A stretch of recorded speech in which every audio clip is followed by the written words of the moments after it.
And this is the borehole well. They're taking the water from. Look how close it is to that stream. It's going to go around it. And look at the well down there. You easily see that. You can go in. And then you have to cut that point. In fact, we don't publicize it so much, but Department of Engineering with Joshua did a project. They found speaker contribution. This is a borehole well. They're taking the water from. So look how close it is to that stream. And if you're talking about even one city in one area, you're talking like the capital town when it gets water logged. City of 15 million people. So a couple of million are affected, much more than 10 million people are affected, right? Because of all the diseases. So it's a severe problem. Okay. Now, what do you do in a mass scale like that when you want to control this? So everybody goes into more modern things like coordination, but it has this problem. You can't do it with pipe system, it's not going to happen. Right? So in olden times, my father and my mom, who were both medics, and both, my mother was in public health, she was a civil surgeon. And in my house, it's always that we boil the water. Okay? So boiling is an easy solution. You boil, you drink the water. So people are moving away from that old concept. They have filters, but they're not less effective. Unless you understand how filter works, that if the application was not right, it's not less effective. Also, filters have less cost. So in a camp situation, maybe it's better to go back to boiling. That was my theory. But if you look at the paper and the literature which is there, everybody will talk, the literature journals, they'll talk against a volume of water because there's lack of fluid. You need added fuel to do it. Okay, and people don't have that to do. So that is the argument against it. Okay.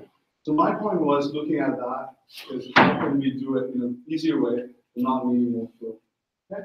Now, the solution I was thinking about is this. Right? And I'll be lying to you that it was my idea. Right? I came up from North America. I walked into my kitchen. My family is an extended household, right? And what I found is the lady who works in the kitchen, right? My papa is rich. He was a cardiologist, so he had people working. What she was doing was she was cooking rice, and on top of the rice cooker, she had a pot full of water. So I asked her, what are you doing? She said, I heat the pot, second pot of water, while doing that. Okay. So in the lower pot, she's cooking the rice, and she has just water on the top pot. And then obviously evaporation happens, and the latent heat gets transferred to the top pot, and the water in the top pot gets heated. Okay. So it wasn't even my idea, it was just happening in my kitchen. So what I wanted to do, and there could be a lentil on the right-hand side, is typical staple. And rice is our typical staple in Bangladesh. We eat 2 meals of rice a day. Right? So lunch and dinner we eat rice. It's a staple, complete staple. So when I saw that, and then this conference came about, I thought, oh, this might be a cool thing to try out. Because they didn't have a topic. Let me go and measure the temperature, see what temperature raises to. But I just want to explain this, right? So I went to the WHO literature. I was looking at what bacteria or what microorganisms get inactivated at what temperature. Okay, so around, if you're approaching 60 degrees, okay, cholera, Vibrio cholera gets inactivated. Bacteria is easy to kill, it gets singed, it dies. And cholera is one of the main factors which causes the death of diseases. Okay? Can you imagine, if you just come to 60 degrees and fill off cholera. Another thing which causes diarrhea is giardia, which is harder to kill. It's a cyst. It has a protein coat.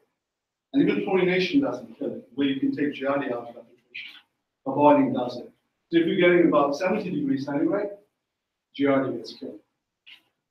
Direct healing. If you get a bit higher, you're going to kill hepatitis A. Okay? And the temperature we attain was right here, above that, 376 degrees, show it to you later. Okay?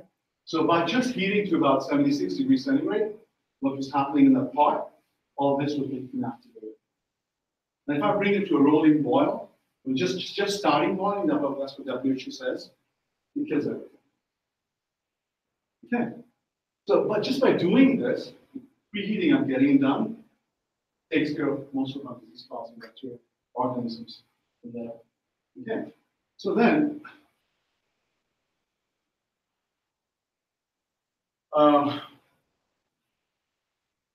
this is like putting in words what I was showing over there. So you can see like cryptosporidium is the one you judge against, like how good your treatment system is. And going to about 70 degrees centigrade, you're going to get $2 orders of kits, so 99.99% removal, death. So it really disinfects the water just by going to about 70 degrees centigrade. Now it's going to like 75, I'm not sure if you did. Okay? And in our system is readily achievable. Simple way of doing it. Right? Now, the question is, in the field, like in Rohingya camp, they're not going to have a thermometer. So nobody can check it. Okay, what I did was I made the rice cook. When the rice cooking was over, I took it off. Measured the temperature, took it off. But maybe, I don't know what, it's not really an engineering system. Right? But they won't be able to check the temperature or not. So probably for them, it'd be easier to come to rolling boil. I mean, you can see it boil.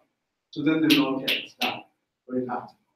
So then the question is how this method helps. So what we found out is what I can do is finish the rice cooking, get the preheating done completely to boil temperature, 76 degrees, and then to bring it to a higher boil, to rolling boil, just do some direct heating after that. Okay? Now, to sum it up, right?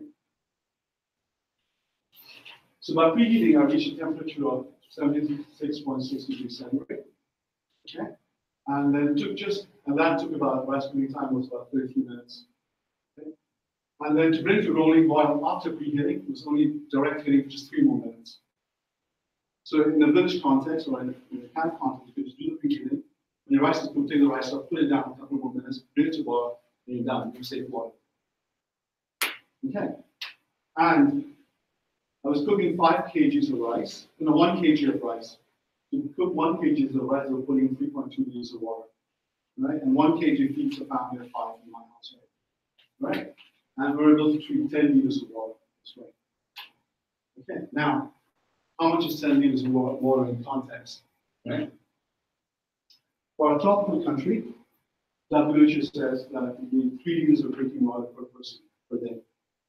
Okay, so a typical family of 5 will need 15 liters of drinking water. Okay.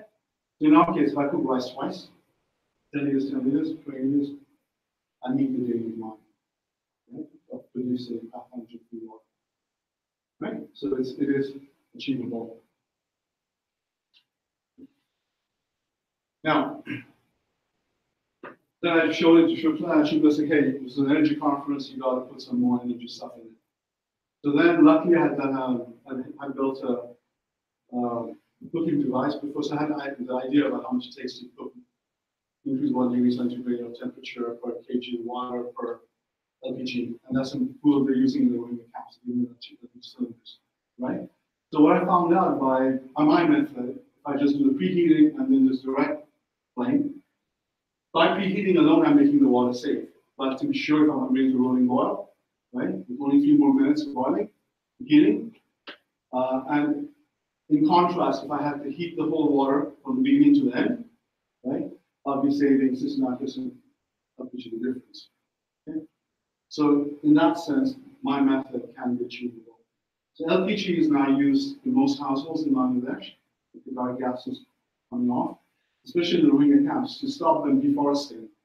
The UN agencies are doing the LPG values, so this is sustainable. Okay? So the next point is, where do we go from now? Right.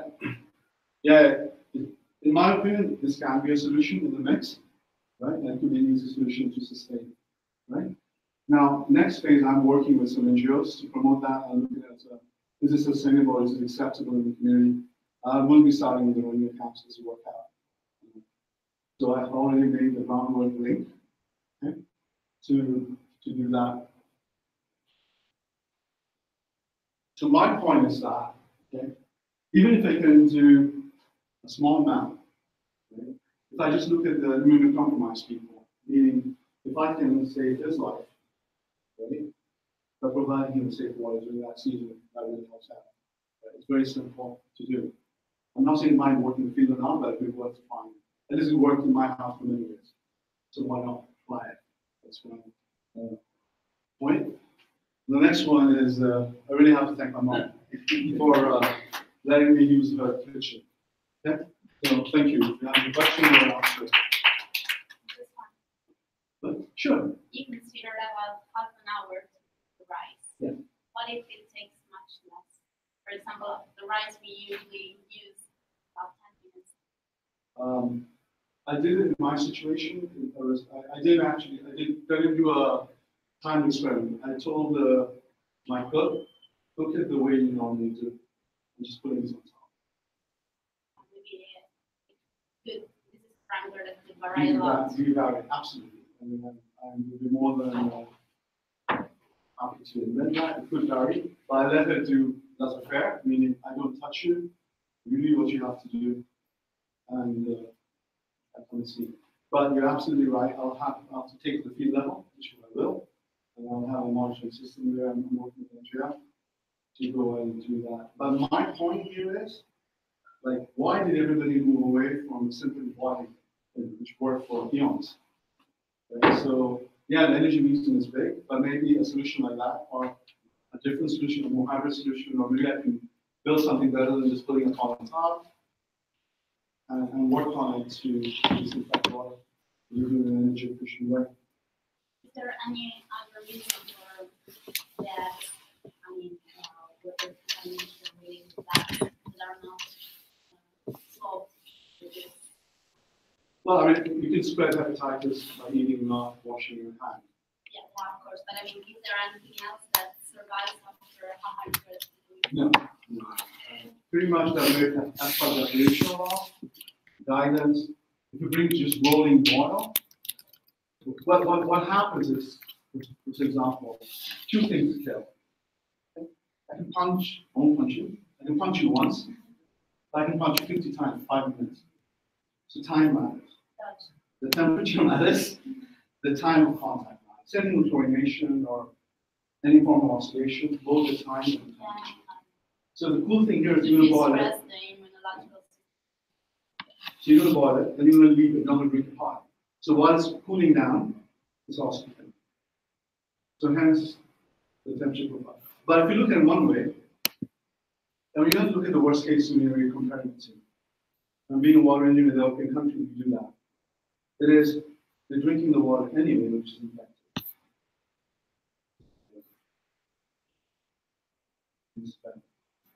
And why am I presenting in this conference? But I'm going to use him in that paper and get the legitimacy that, hey, I presented it. And then I'm going to see it's approved by British, very good. And please try it out. Others might want to say, hey, try it. We'll say, so that's a good way of starting the conversation to do that. It's a sad thing to say. In 1998, I went to start a plant in Hazira, which I designed sitting in Canada, Reliance. When I got off the plane, the first thing the Reliance engineer said, I wish you were white. Okay?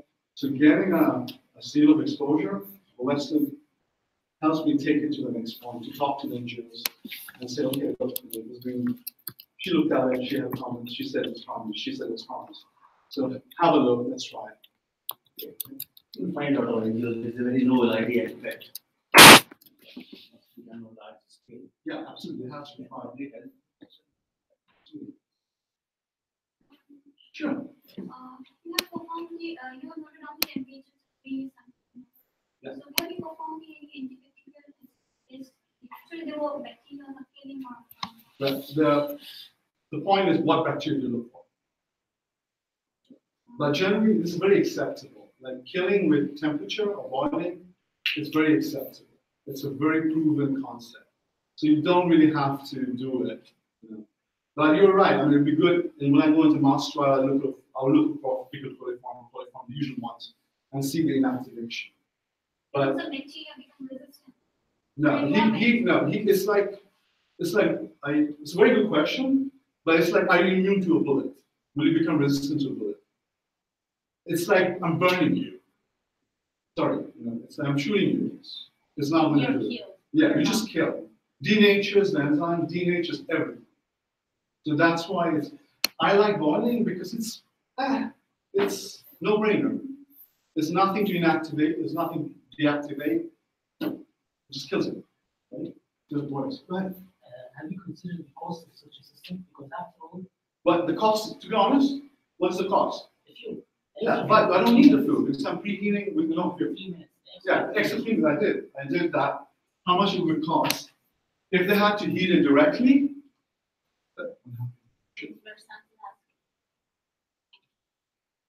yeah,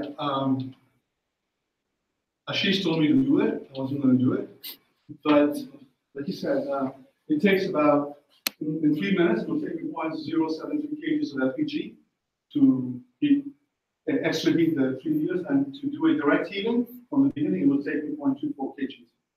I mean, comparing that 0.073 kgs of LPG to other commercially available water bottles that disinfect water. Now that's bottled water is impossible to do. It might be in a rich country, but in a situation like that, you can't do it. It is they're going to move, right? You can't even think about that. If you go with the RO system, it'll be $1,000. On a mass scale would be No, it doesn't work. They would have done it. They could never do it. 2 billion people in the world do not have proper drinking water. So what the hell is the mass scale? China is a developed country. Even there, in the rural environment, it's not done. Let's be honest, 2 billion people do not have a safe water source. Right? It's not done. Even like the treatment system that is, like I said, in the cities, it's a problem, it's compromised. I'm sure it's compromised in India too. Because the pipings are not right. Okay? You have intrusions coming in. People tap it, and they put in other pipes to steal the water. And you have intrusion coming in. Also, in here, you do ramp pipe pumping. It's always in positive pressure. But in developing countries, it's not always in positive pressure because electric outage happens. They do demand pumping. So most of the time it's shut down, no pressure. So you have intrusion coming in. So no way, you cannot even think into the public health in a rural environment. That's why they went to the groundwater, which was a source of safe water. But in a situation where I was showing,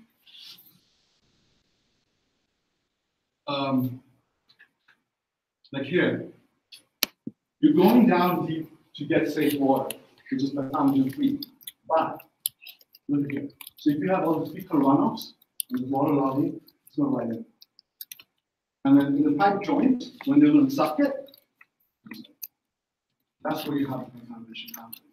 And in this situation, we already checked it, it's like 70% contamination. Another point is why don't I put bleaching, say, powder? Very easy question. I'll give you a really cool example taken by students. In Haiti, they never had cholera. Then they had the earthquake, and UN sent a contingent of Nepalese soldiers. And they put the latrines in the river, and the people deposit swim, and downriver, they were drinking the water, and there was a huge outbreak of cholera. Huge outbreak. Because they never saw cholera, they were dying. I mean, I'm more resistant to cholera than you. So, but they were dying like crazy. So UN thought, okay, we're going to give them water, feed them tablets. Right? So they gave them out. Now, a Haitian person in the street said, hey, we never had cholera before. UN gave us cholera. Maybe they're trying to kill us off with this tablet as well. So they took that tablet and they gave it to a chicken. And the chicken died. And there was a riot in the street. And my point is that you have to know how to lie. Like, anything chemical you put in, first thing they're going to say is smell. It's different. It's here for any condition. And then how do you control the dosage? If I say one tablet in 30 liters, now what is a 30 liter to a Rohingya woman who was purposefully kept uneducated for generations? It's a different world. You know, people will say, oh, they have so many babies. You know why they have so many babies? Because if they don't have a baby, they're going to get raped. Right? So it's a different world you're going to. That's why it's a paradigm shift. So for my case, I think this has a chance to, granted, it has to work a lot on it in the field level, but it might have a chance. Anything else? It's not really related to the water boiling, but why do they put so much? Good question. Go on to the UN. No, No, yeah. no. When they, this is a sad thing, when I was a young engineer, your age, I had to work with this problem. It was always a temporary problem for water, and they let me do nothing. When this huge crisis happened, I am a teacher also in the academy, Army Corps of Engineers. I was begging them, like, why don't you go ahead first? And then create a situation which this doesn't happen. Take me there, we'll plan it. We'll put the thingies here, we'll put the toilets there. It happened so haphazardly, it came so fast. Every NGO went there to work. There are laws for that issue that field should be that much farther away from this. It never happens actually, it just goes crazy. Unless you go see it, it becomes a paradigm you don't understand.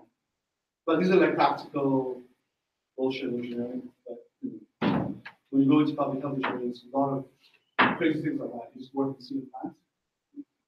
So let's see where it goes, but this is a starting point for me. Thank you. Thank you.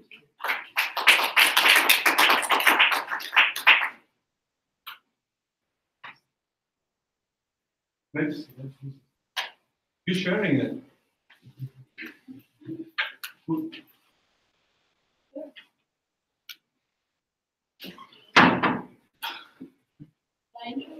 Yeah, you're sharing it. Okay. Next up, after further, I will talk about evaluation of the cooling load reduction measures of an airport located in the southern and video presentation, of which I give I have to call action, Ashish. I'll kill him. probably today.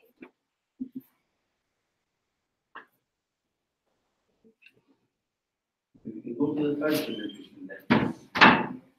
Shall we go to the third presentation then? Here.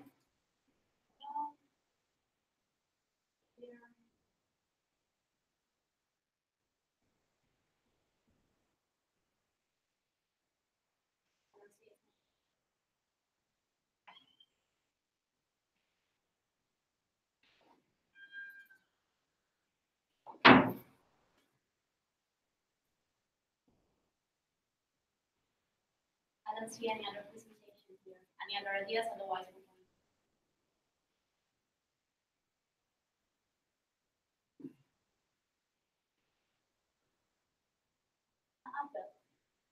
See this one?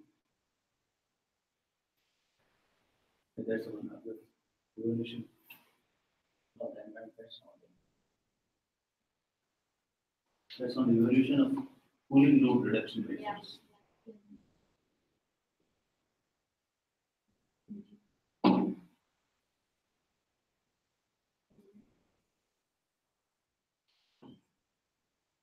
What about Anil, Kumar? Is he No. here? This No. one. Fine. Yeah. Or do you want to do the next one and then come back I to it? have tried, but there is Or if it's on not. here? Not even the other We one. can go Oh, for her. the Try to come to the next one. You're presenting, right?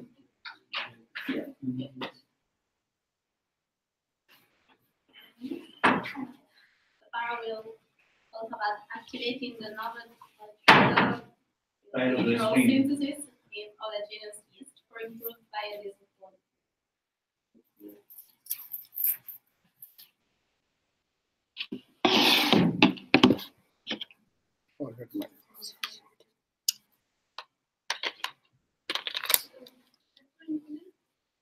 I'm Farha from IIT India. So I will be presenting my work on activating de novo parasite synthesis and oleaginous yeast for improved biodiesel quality. So these are the contents I'm going to discuss. Starting with the introduction part. So as there is a huge concern regarding the global climate change as well as the depleting fossil fuel reserves and the increasing fossil fuels the fuel prices, so the focus has been transferred to other alternative sources of energy, that is, can be biodiesel. So, what are the biodiesels? These are the diesel-like liquid obtained from the materials of the biological origins. They are chemically known as the radioactive methyl esters. So, there are different feedstocks from which the biodiesels can be produced. They can be produced either from vegetable plant oil, from the non-edible plant oil or from the single cell oils.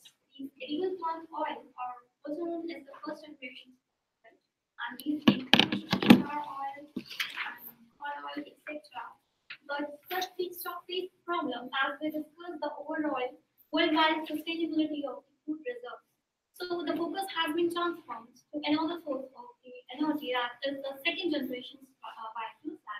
They are the non-edibles. They include the jejoma, jojoba, canola oil, but they are not sustainable to meet the present transportation. So again, the focus has been transformed to third generation biofuels, that is the single cell oil, and these includes the bacteria, yeast, algae, and fungi.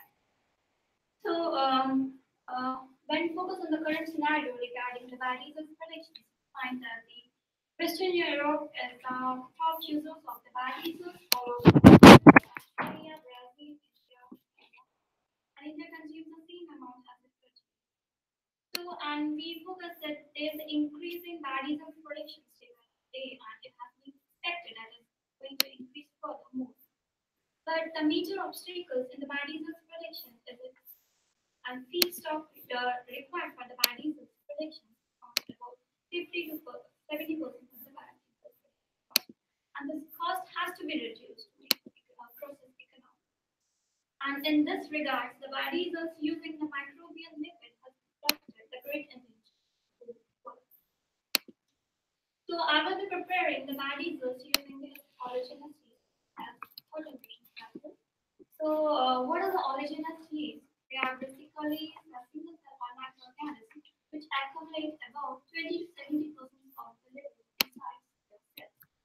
They have the various advantages as compared to the other algae and bacteria. They have the rapid growth rate as compared to the algae. It took around 8 to 10 or more than 10 days to cultivate, while in case of the yeast, only 6 to 7 days are required. And they accumulate early level accumulations. They have the higher oil content as compared to the bacteria, and they are sustainable and not does not have any issue regarding the fuel. Moreover, most important, they have the capability to grow a variety of media that are raised to the system. Sugarcane gases, hydrolysis, the people milk, etc. And the focus are trying just genetic and metabolic engineering these oleaginous yeast so that they can improve the further lipid use of these oleaginous yeast. So how these lipids, these yeast accumulate inside their cells is we provide the carbon source for their cultivation. They need the carbon source. So when excess of the carbon source is provided, the nutrient limitations exhausted, and they get on the stress conditions and they start accumulating triglycerides that is basically the most important part of the lipids. And what happens during the stress conditions, the cell proliferation stops and they start storing more lipids, which does not happen in case of the non-polygenous yeast. The assimilation is directed to other polysaccharides and lipids instead of the lipids. So this is the Cryptococcus cytotolerance. This is the species, oleaginous species that I have isolated from the saline samples, and the sequence has been deposited to the GenFact, and they have given us the number as written. Most important, this species has the ability to grow on a wide range of substrates that are based in the system, and they are stress tolerant under conditions. So this is the methodology. I'm going to discuss first yeast cultivation is performed, followed by the extraction. So I have just given the different USB various version. concentrations, and then after cultivation, I then performs the fluorescence microscopy to know at which stage Can I use? Okay, I put it there. and further the dry biomass and the lipid content estimated and further extracted and transcribed to produce the biodiesel, and which is characterized by using the GCMS techniques and further evaluations of the biodiesel has been complete. So this is the pictorial representations of the previous times. I'm going to mix the media of the different bicarbonate concentrations and just inoculate it with the oleaginous yeast and fluorescence microscopy of a different and lipid is extracted, which is further converted into the light. So these are my results. Lipid productivity. At different concentrations of I find that at 25 millimolar concentrations, it produces in more lipid as compared to the other, as well as the control, which does not contain any supplement. So I find that there is a high lipid productivity at this 25 millimolar concentrations, and as compared to controls, it produces about 1.5-fold higher lipid. So when fluorescence microscopy is performed, I find that its lipid size increases as well as the cell size increases when the bicarbonate is supplemented in between during the exponential phase, and it shows 2.3-fold higher lipid accumulation control. So what is basically happens when the bicarbonate is supplemented, the cell cycle inhibits and they accumulate inside. The lipid is accumulated more inside the cells. So this is the basic metabolic pathway which happens inside the cells. When the different carbon source is provided, these are the transport sources depicted through which the carbon source enters inside the cells and show that glycolytic pathway, the main pathway which is responsible for the carbon synthesis. The all carbon source directed towards the glycolysis and which will further move towards the photosynthesis pathway, which is the main synthesis pathway of the triglyceride propagation. So what happens when the bicarbonate is supplemented? Certain enzymes in the pH is also increases, which get activated the enzymes which are involved in the photosynthesis pathway. So this pathway is activated and it accumulates more lipids. So this is the growth pattern. What happens when we provide the bicarbonate during the exponential phase? We find that in control there is an increase in the lipid accumulation as compared when we compare to the supplemented media. We find that at interval at times which is less than compared to the control.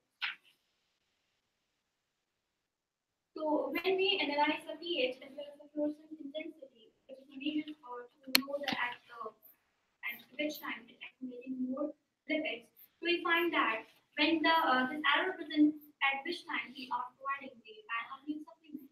So at the when we provide the bicarbonate supplement, we find there is an increase in pH as compared to the control, which a slight decrease in pH has been noticed.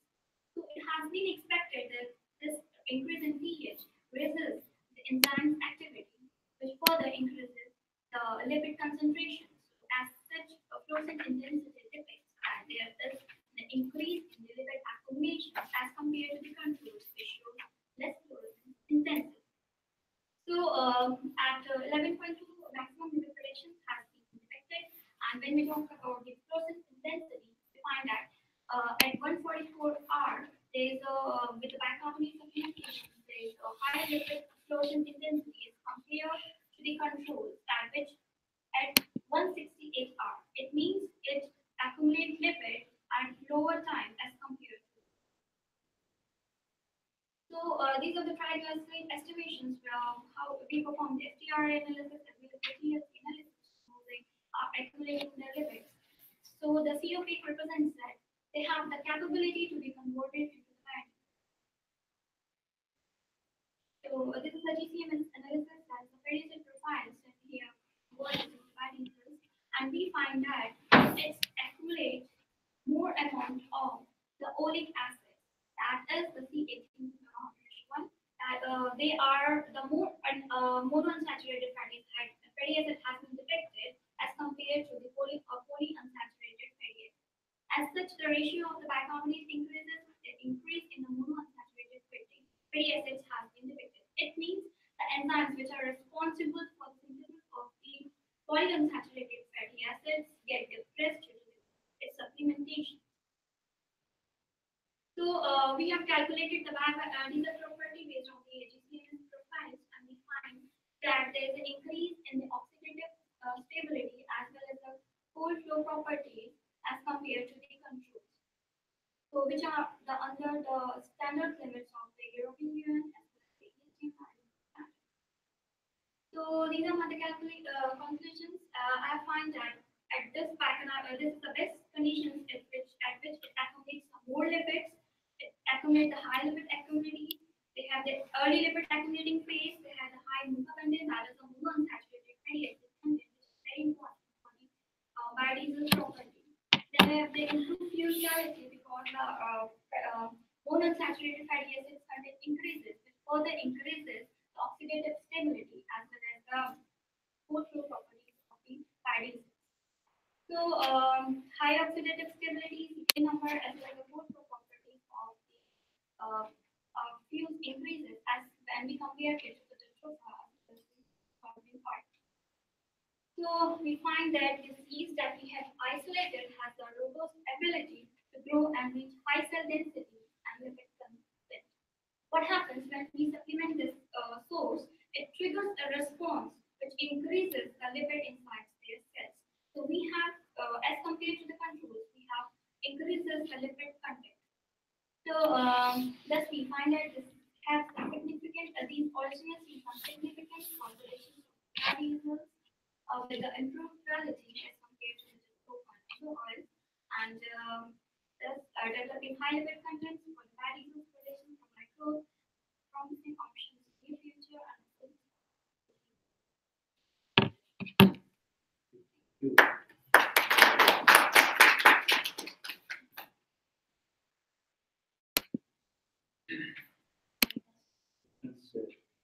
Lipid content increases definitely the carbon source.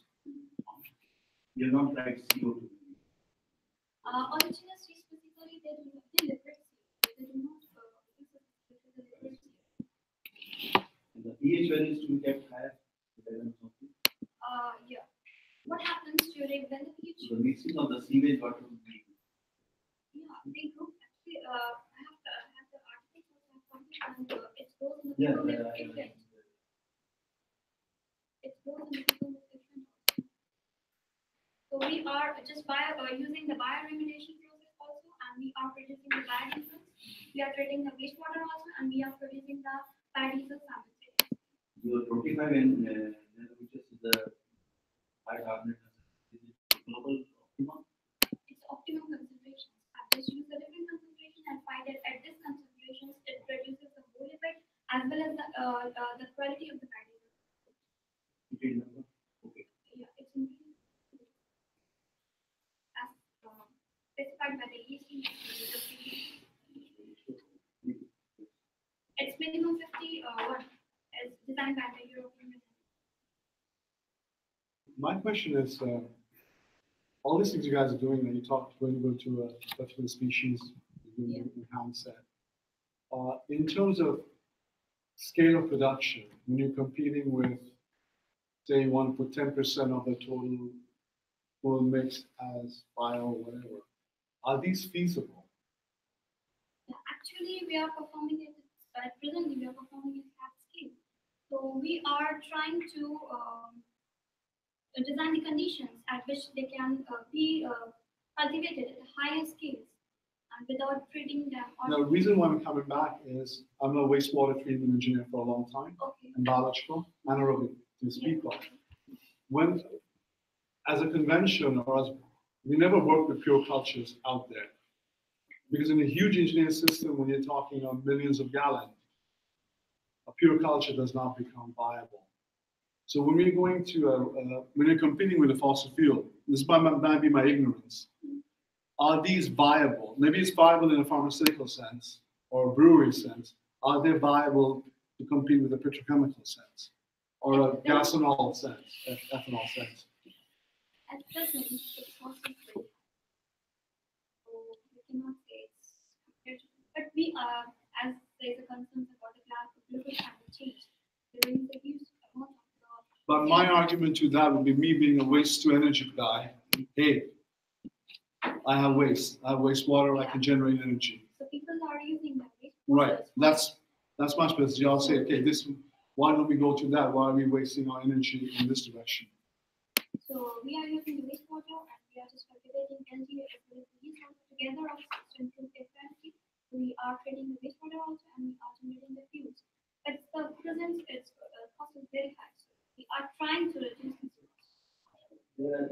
pathways actually, IITs have been given this task. Rookie particularly that we use by Ministry of New and Renewable Energy. And when I since I come originally from the ministry, academics, I know there are a lot of projects which have been now prepared. They've asked NTPC, National Pump Power Corporation, to put it on a very big way. I can answer this question in my presentation.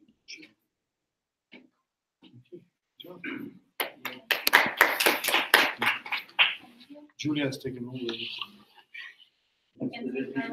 Yeah. Please do it. I can open it.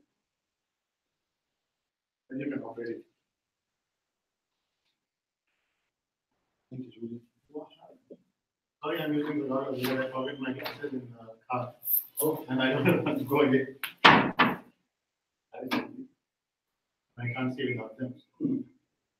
Can you see the these? Yeah, I can see the faces at least.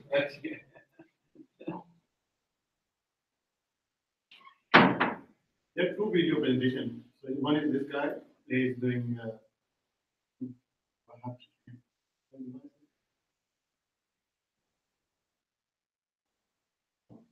Is it corrected? Also recapping? Yeah, very good. Yeah. He was coming fine. They are all from Bhopal, I understand. No, in UPC. They are all from Bhopal. Is the Ox capital corrected? They are all from Maulana Azad National Institute of Technology, yes. Bhopal.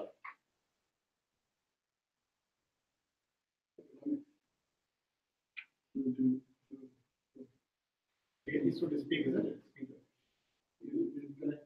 Speaker will not connect. I can bring mine.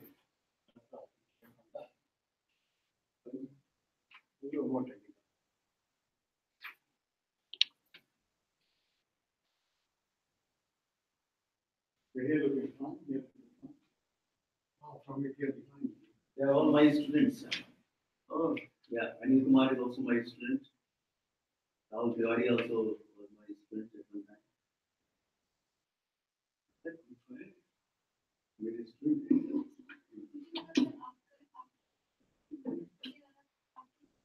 Many of my students.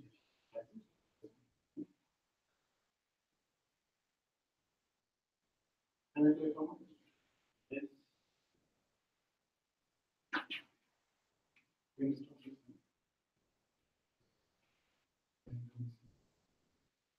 Watch from here and listen from there. Okay.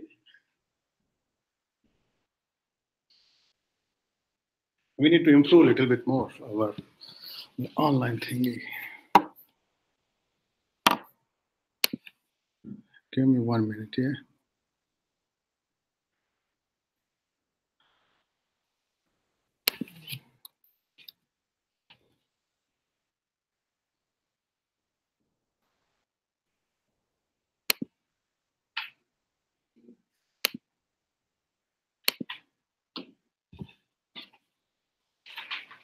To all the dignitaries and the guests present on the International Conference on Energy, Environmental and Economics, Heriot-Watt University, Edinburgh. I myself, Rahul Tiwari from Department of Geography, Institute for Excellence in Higher Education, Bhopal, India, has made a review paper on the impact of refrigerants, CFCs, on the climate change. The presented review paper has been completely worked under the A very good evening to all the dignitaries and which has been covered in this review paper. The first part is an introduction. The second part is the factors affecting the climate change. The third part is the refrigerants and their properties. The fourth part is the intellectual actions which has been taken on the CFCs and the climate change. And the fourth and the fifth part is the conclusory part of the review paper. Coming to the introductory part of this review paper, I would like to tell you actually what the climate change is. As per the definition, the climate change is defined as change in the statistical distribution of the weather pattern, and that weather pattern can lead from the decades to the millions of the years to take place. Some of the human activities, usually the human anthropogenic activities, which has been caused by the human, has been the major part which has been responsible for the contribution of the release of the greenhouse gases, which further contributes to the cause of the global warming and further leading to the climate change. The projected results of the climate change includes the various changes in the temperature of the earth, precipitation, cloud processes, and also the air currents which are taking place. Some of the factors which has been contributed for the climate change process are the refrigerants, that is HCFCs, CFCs, are the major contributor which has been responsible for this change. The second are the rocket launches which are being tested and tried for the satellite purposes are also the major cause of this climate change. The third is the global warming, a leading issue in world, is also the contributor of the climate change. And the last is the solar activity, which is taking to the radiation of the sun rays, is also responsible for the climate change process. First of all, I would like to I'm sorry. A very good evening to all the dignitaries. A very good evening to all of the cause, that is refrigerants and their refrigerations which are used in the air conditioners. So basically, CFCs are also known as the freons, which are the major contributor for the climate change process. There are basically the 5 main CFCs which are used in the climate change process which is taking place. The first is the CFC11, that is trichlorofluoromethane, which is CFCl3. The second is the CFC12, that is dichloro-difluoromethane, that is CF2Cl2. The third is the CFC113, that is trichloro-trifluoroethane, that is C2F2Cl3. The fourth is the CFC114, that is dichloro-tetrafluoroethane, that is C2F4Cl2. And last is the CFC115, that is chloropentafluoroethane, C2F5Cl. All these 5 CFCs, which are basically used in the refrigerants, are the major cause which has been identified as researchers and the scientists, which is leading to the major cause of the global warming. CFCs are also widely used as the coolants in the refrigeration process. They are also used as a solvents and also used as an aerosol part, which is also contributing and leading to the atmosphere, further leading to the cause of the global warming in the atmosphere. Next part, that is the rocket launches. Rocket launches, which are the major part in which the rockets which are being sent to the spaces for the research works and sending the satellites are also contributing to the major part leading to the global warming issues and climate change. It has been observed that the rocket launches deplete the ozone layer by no more than a few 1% annually. 1% annually has been the major record of destroying the atmosphere by the rocket launches. The growing industry, aerospace industry in the world is depleting the ozone substances which are contributing to the major cause of the global warming leading to the climate change. The third cause is the global warming, which has been also observed, one of the major part which is leading to the global warming, which is leading to the climate change in our Earth atmosphere. Greenhouse gases are basically the major cause which has been the responsible for this process. The gases disturb the equilibrium, the normal equilibrium of the atmosphere, and also results in the higher temperature heating of the earth, which destroys the atmosphere. The global warming severely affects the health, and it has been also seen that the various causes, that are high blood pressures and stress and the heart diseases and the cardiovascular issues, are the major cause of the global warming, which is also which is also the part of the climate change of the earth atmosphere. The third part, that is the fourth part, that is the solar activity, that is the irradiation from the sun rays, long wave, short wave radiations. And in 1978, by the research, it was discovered that it was a solar irradiance which was measured by the satellites and has governed the major cause of the climate change in atmosphere. Some of the measurements of the sun radiative shows that it took, the global warming took almost 40 years ago. And it has been not since today's part, it has been taking place since the 40 years ago, the major part responsible for the global warmings.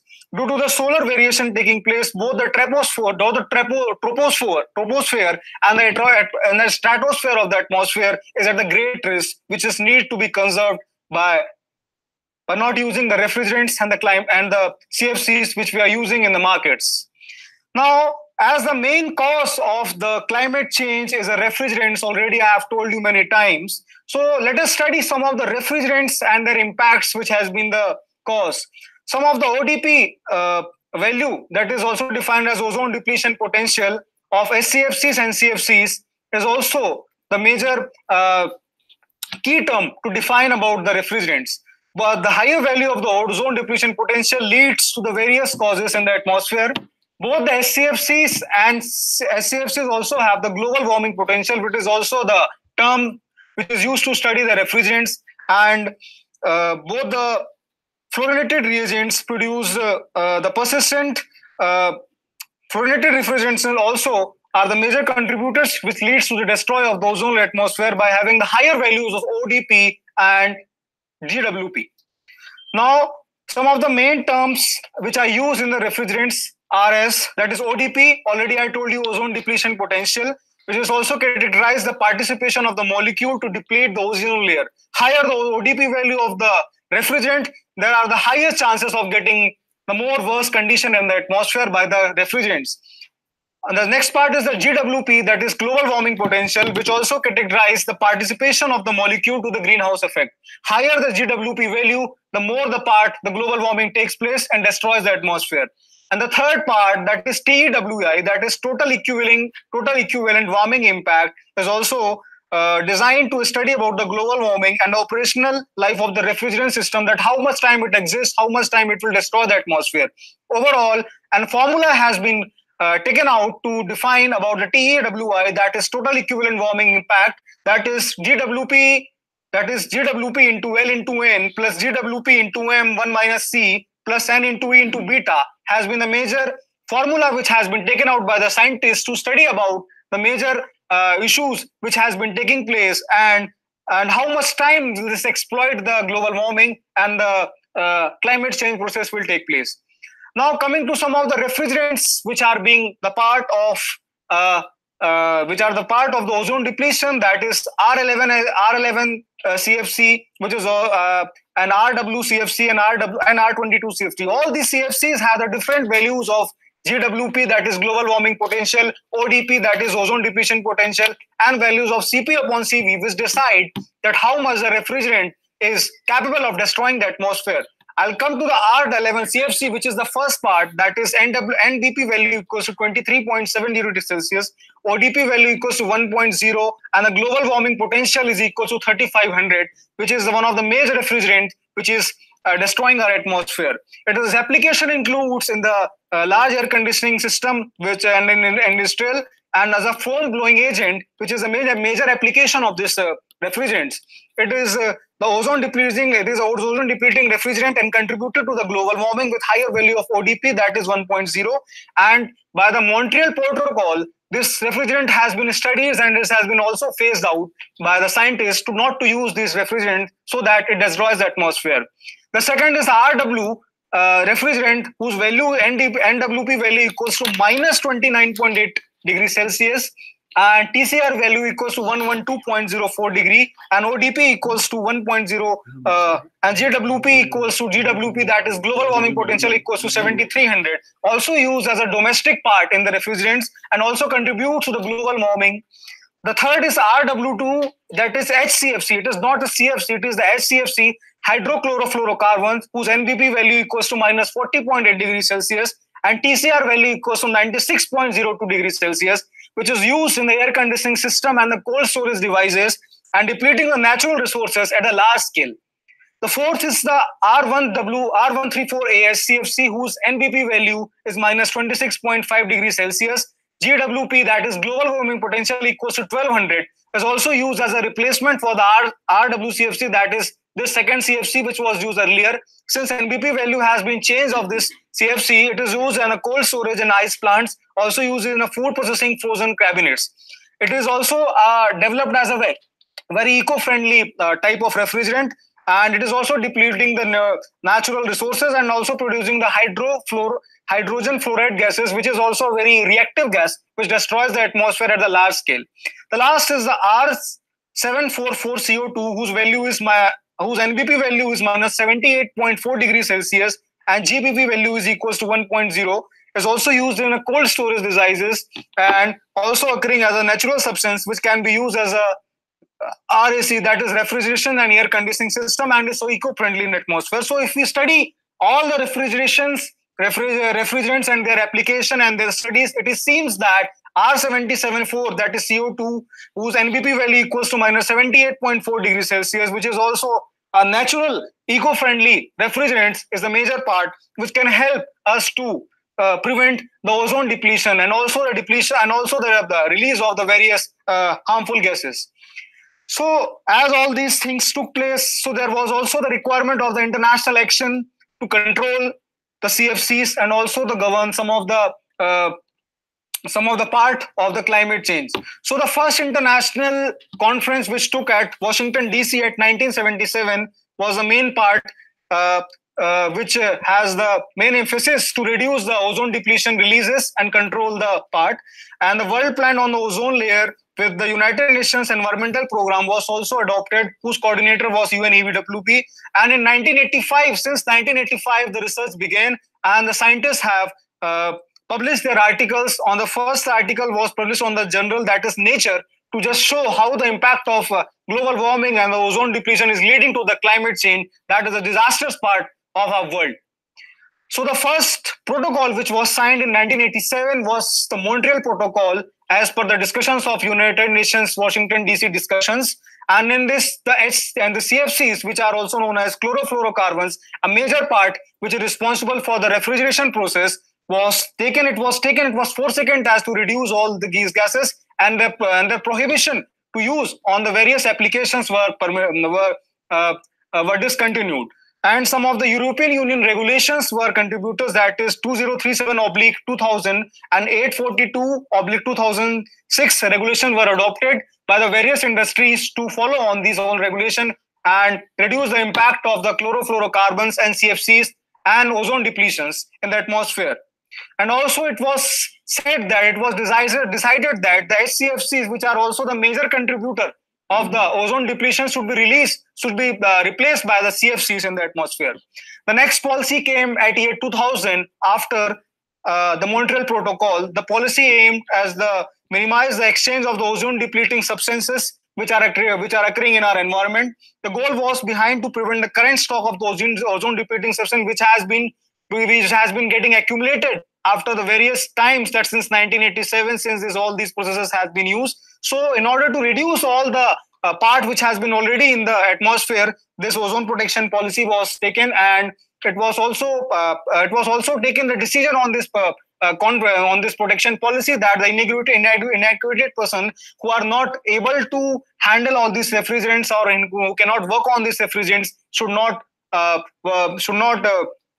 use these refrigerants in the environment, so that we can protect our environment. So these are some of the major policies which I have mentioned to took parts. Now I come to the conclusory part of the my presentation and my review paper, that is the climate change, ozone depletion and the global warming at the various environmental issues are related to the CFCs, HCFCs, which I have already mentioned you in earlier slides, that we have to reduce the impact of CFC, HCFCs anyhow to conserve our environment. This system may be replaced by the green cooling technologies, since we want to use air conditioners, we want to maintain our lifestyle. But in order to maintain our lifestyle in some of the eco-friendly way, we can develop some of the green technologies and develop our technologies so that we cannot destroy the ozone depletion, we can present the climate change which is taking place and also the depletion of the ozone. Some of the major contribution overall of our society should be to take assessment into the cause of the ozone depletion and not going to the other factors which are being responsible, since if we come to the major cause which is taking part in the ozone depletion, we can reduce the agents which are just taking place, neither going to the all around things which are going on. And the present generation, since we are the most prone to the ozone depletion present already, it has been seen there has been a hole in the Antarctica, and the ultraviolet radiations which are coming to the Earth atmosphere are the major contributor, which are also causing the skin cancer and various disorders are to be seen. And the present generation should avoid all these refrigerants which are being already explained, which are having the high GWP and highly ODP values, so that we can preserve the coming generation and they can be healthy and stress-free. Now, some of the references which has been taken for the completion of this paper has been being put of you, and already in some of the slides before it has been marked, so you can see these are some of the part. Okay, so this was the last part of my presentation. It was very amazing experience to be the part of the ICEEE conference at Edinburgh University, And also thanks my sir, that is Dr. Anil Kumar sir and Dr. Deepa Chaudhary ma'am, who has been the major guide of this project and provided me the platform to present my review paper. Okay. I have one more presentation.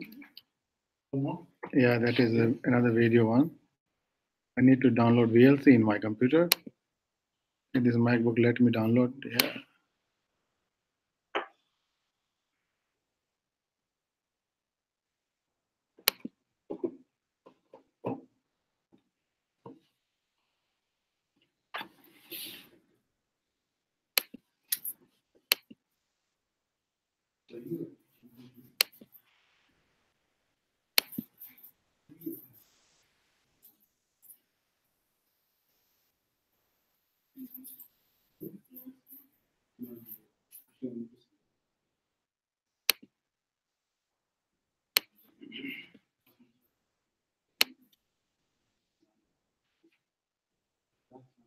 Next session will be after tea break, is that? Yeah, there is still one presentation here. Huh?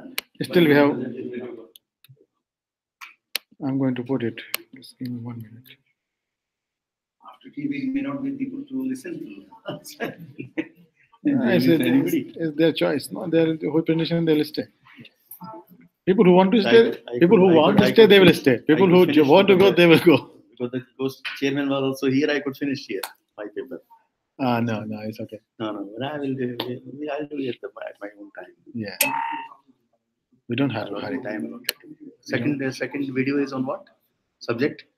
Let me copy that first, yeah, and then I will come back. Dr. Saab.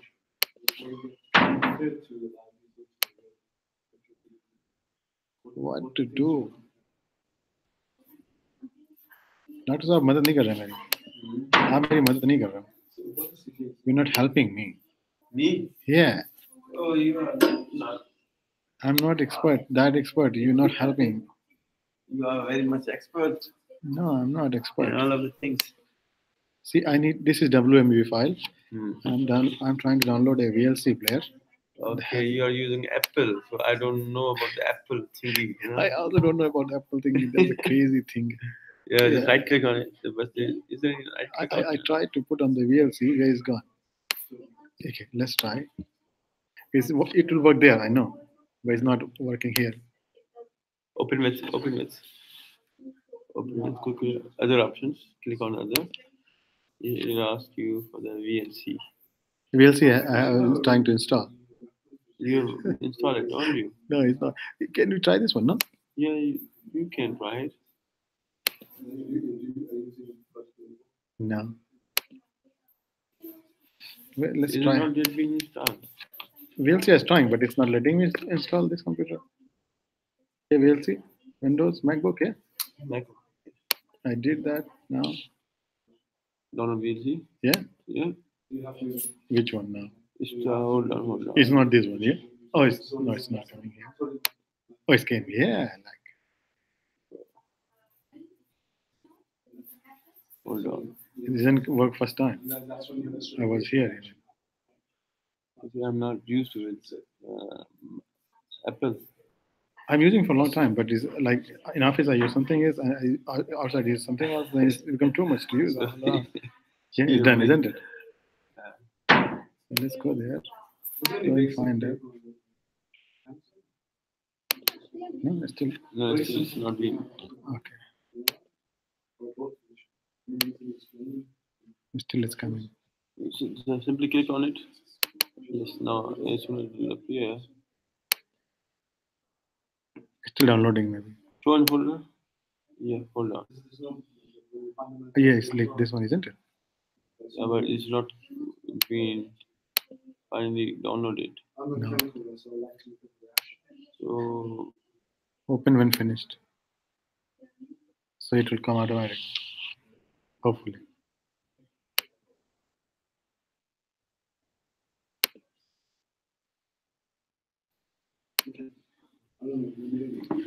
Oh, mommy. Come on. That hall is almost full.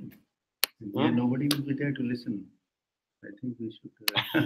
I would like to present only when some people are there, not, not like the between these two. Oh, it's coming. We too. Huh?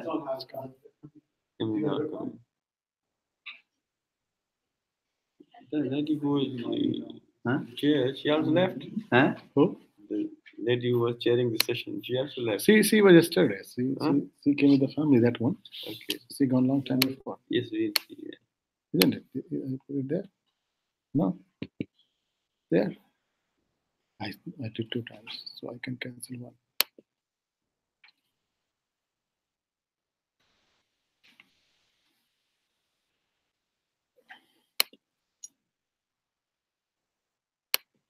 Yeah, this one, I can get it out. It's like a speaker. Yeah, the microphone, like you put it here. Yeah, then it can go very nice. Some people are not using it, they can listen online. Good. It's not quite good. No volume. He's the one. I'm not the Master of the ceremony.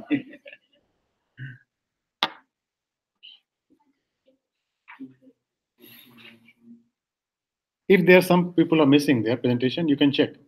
If in the next session, all people are there, then if we break, that's much better. And if in this one as well, all people are here, if we shift there, there will be too much.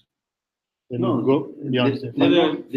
We are only 3 people now. Yeah, 3 in this one and 3 in that, so there will be 6 presentations. So we'll go beyond.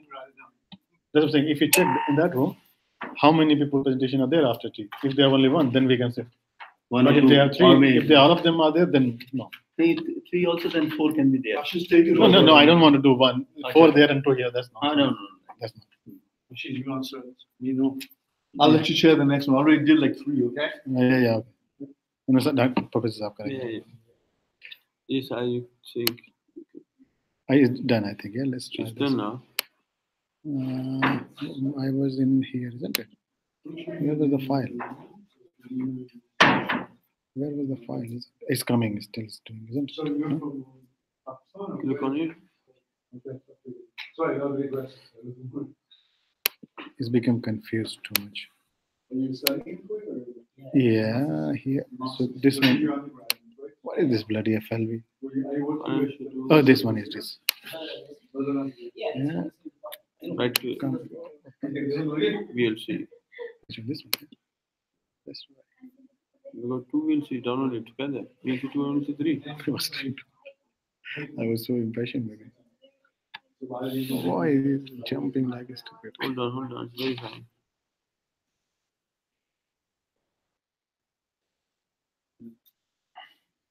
Yeah, probably. Open. Yeah.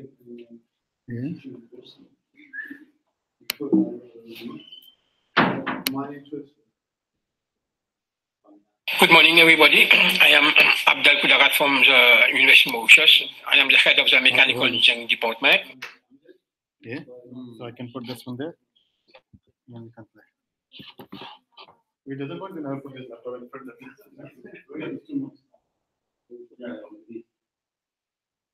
You'll see they have Good job.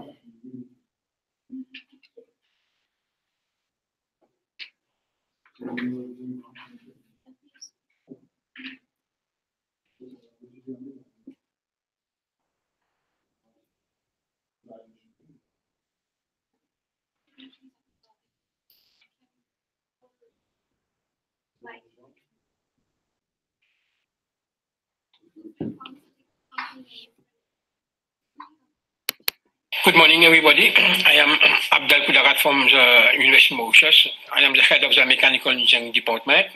So I will be presenting today a study done on the evaluation of the cooling load reduction measures of an airport located in the southern hemisphere. In fact, it's located in Mauritius. So the investigators in this project are myself and Roshan Ramnari.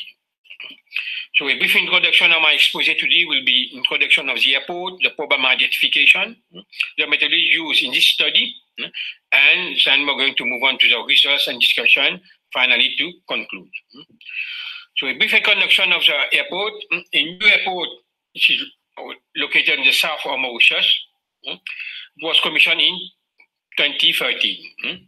Mauritius is a small island state in the southern hemisphere. It is a well-known tourist destination. It is designed to cater around 4 million passengers annually. And there's a general trend of 10% increase in passenger arrival and departure. So it is expected that the airport facility will reach its designed passenger transit of 4 million in 3 years' time.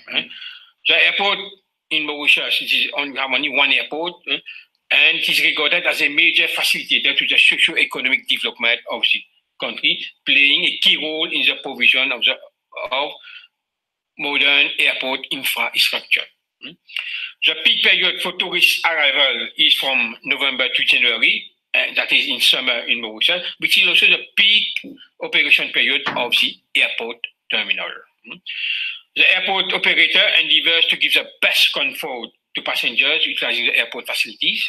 As such, the airport ambience, comfort are important to the impression left behind to the traveler.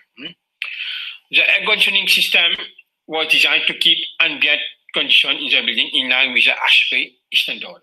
Passenger comfort elements such as air conditioning, lights, access control, information display are key elements for passenger satisfaction. The airport consists of 3 floors, typical of an airport architecture, with the ground floor serving the baggage claim, the VIP, the domestic check-in, custom and duty-free shop areas.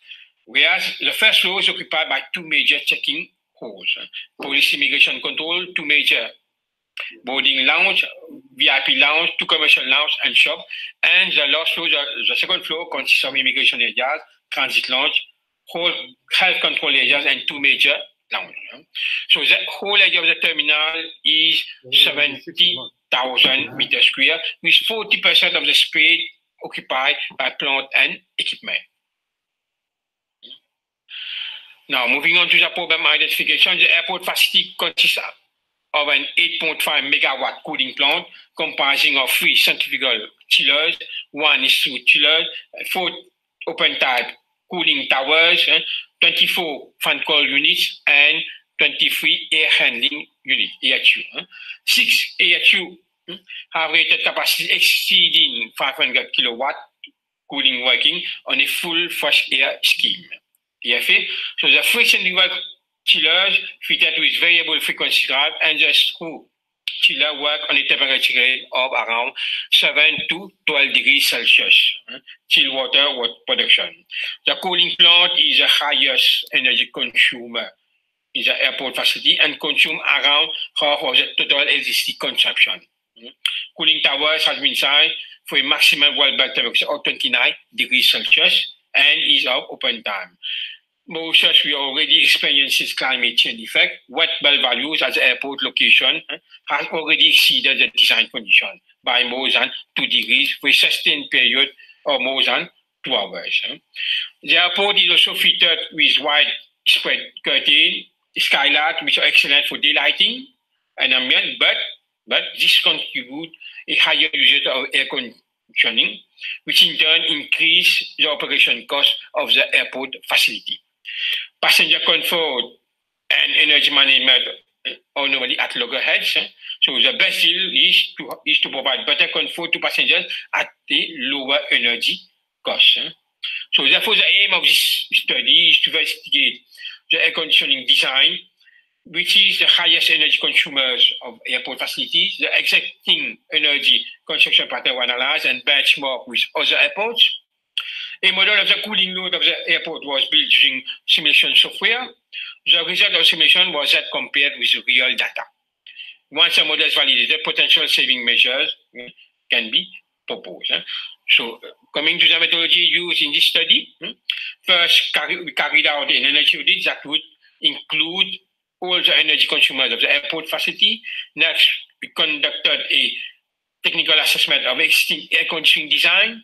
Then the airport facility was modeled with the help of the simulation software design builder. We run the simulation using actual data as input. Then we benchmark, we compare with actual output. Once the model is validated, we can identify potential energy saving measures and quantify the reduction in energy consumption and propose short-term and long-term recommendation for the benefits of the passengers and the airport operator. So coming now to the results, the building envelope of the airport was simulated using the design builder with the following main parameters: the roof and building envelope using an overall value of 0.21. The air side wall consists of 200 millimeter concrete wall and 140 millimeter mineral wood and stone cladding. So an overall U value was taken at 0.259. Energy meter was installed to measure electric consumption of the building, lift conveyors and the cooling plant. It was found that the airport cooling plant consumed around 25 to 47% of the total electric consumption. This depends on period. Depend on season. According to the airport operator, the average monthly electricity bill is around 360,000 USD. The lowest consumption occurred in the peak winter period, that is July and August, and the highest in the summer period, January to February. Moreover, the total electricity consumption was calculated, was found to be within the range of 4 to 7.6 kilowatt per passenger. In fact, it is 3 times more that we have in major European airports. This is because in Europe, we have a higher freight volume, higher passenger flow, a higher employment. So this brings down the annual electricity consumption. In addition, the electricity consumption was found to be around 288 kilowatt per meter square. Whereas, for example, if we benchmark against one airport which is similar in Indonesia, it is around 278 kilowatt hour per meter square. So we can here deduce that our airport is slightly, the consumption is slightly higher. The energy efficiency ratio of the cooling plant was also calculated and was found to be around 5.4 in peak summer and found to be better than other airports, such as what we have in Hong Kong, where the EER is 4.56. The indoor air quality is also a very important aspect of air conditioning of a building. As you all know, an airport is generally a stressful environment where even habitual travelers can experience an increase in stress level. A calibrated IAQ probe tester were used and to measure the CO2 concentration. So it is found that the air quality at the checking hall and migration are within the norms. The performance of the air handlers in most air-conditioned zones is very good, it was found. Data recorded by the building management system, the BMS, has been plotted on the ASHRAE comfort zone. It was found that most indoor conditions were well positioned in the comfort areas. In fact, there has never been any complaint about ambient temperature inside the occupied zone. So we can deduce here that the system has been adequately designed. So using now the design builder, so a CAD layer, the computer-aided design layer of the terminal was uploaded in the design builder software. All the building envelope parameters have been incorporated. So in the slide, you can show the location. The inside temperature of the building was taken at 23 degrees Celsius. And 10 liters per second per person for fresh air occupancy.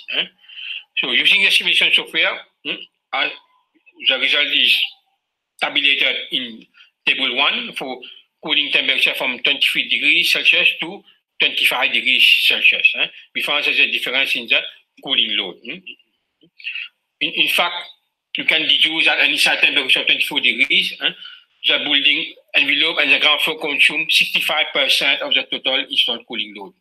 The upper floor being smaller with internal loading can be deduced that the air conditioning building has been adequately designed. On a typical design day, the actual cooling load is almost 6,000 kilowatt, which is in line with the simulation result, which is around 5,700 cooling at 24 degrees. Furthermore, if you increase the temperature 1 degree Celsius, this will cause a saving of 5.4% in cooling energy.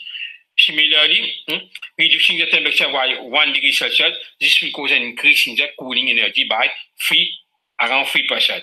In addition, from the hourly cooling load profile of the simulation result, the cooling load demands peaks between 2 o'clock to 5 o'clock in the afternoon. In fact, this is where we have the flow of the passenger start to increase. The checking was also analyzed in details, as shown in the figure 2. It was uploaded in the design builder software. The building operation, the parameters are shown in the slide. The checking hole of the is air conditioned by means of 2 AFA handlers, totaling a cooling capacity of around 1400 kilowatt. This is adequate to keep the ambient temperature between the range 23 to 24 degrees Celsius throughout the year. Simulation results shows that 866 kilowatt cooling is enough to keep the 24 degrees Celsius inside the checking hole on a design day. The FA design of the checking hole leads to an over-design factor of 61%. So therefore, the checking hole could have been air conditioned by means an alternative system such as a demand control ventilation, which means 61% less energy consumption. Another unit of measure is energy consumption per passenger. For the Mauritius airport is found to be vary between 4 to 7.6, whereas an average European airport is around 9.3 kilowatt hour per passenger. Also, the energy consumption could never exceed that of an urban airport, considering the freight volume, number of placement, the climate. The figure could only use as an upper limit comparison figure. The survey result of the comfort analysis shows that there is a potential to increase the comfort temperature by 1 degree Celsius in most occupied areas. Simulation results of the building envelope using the design meter have shown that the cooling energy demand could be decreased by 5.4%, and if the inside comfort temperature or increase or decrease. Now, the following recommendation are proposed in the short term.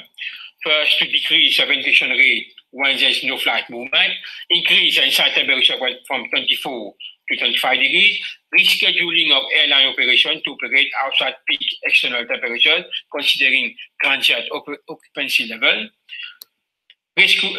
perform passenger flow profile analysis to identify time of unoccupied zone, grouping of checking operation into one zone, for example, so that other areas where there is no occupancy can be intermittently shut down.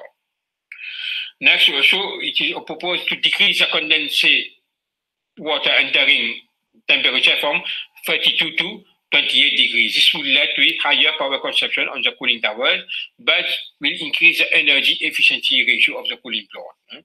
Reprogramming of the BMS system to allow a smaller chiller to run every time there is a demand for another chiller, instead of having to use a big chiller.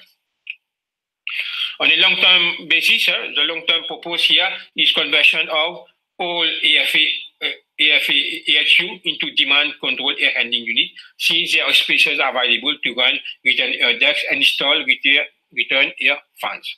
Implementation of carbon dioxide scrubbing module onto existing demand control ventilation air handlers to maintain the correct carbon dioxide level and reduce air handlers cooling demand. To conclude, overall cooling demand could be reduced by 1 megawatt, and audit of the whole ecosystem has been carried out. Demand control ventilation coupled with carbon dioxide could be the best option.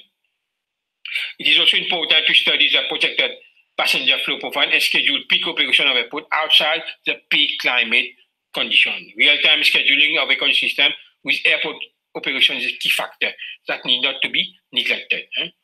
It has been noted during our studies that some areas of the airport building were having too much air conditioning, some were having CO2 level exceeding standards, others were having CO2 level close to external condition. The survey of indoor quality has been exercised in all phones, and analysis of the result has led to identification of measures that could produce energy saving and correct IAQ parameters.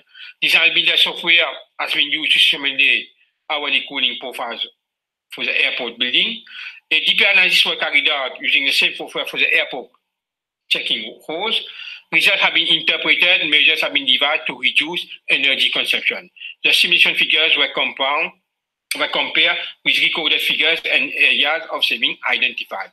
Other areas which possibly could lead to energy saving were not explored. These are the use of groundwater as cooling tower condenser water, window film application onto skylight and curtain walls. So I thank you for your. That's it. Now we break for the tea, coffee. We're back in half an hour. 30. I'll be speaking with you. Ahmed, Yeah. are you registered? No. There's an error in the presentation. I just want to copy something. Okay, yes, yeah. From the presentation. You want to copy new presentation? No. Yeah, I'll show you, but can you please open my presentation? Let's do that.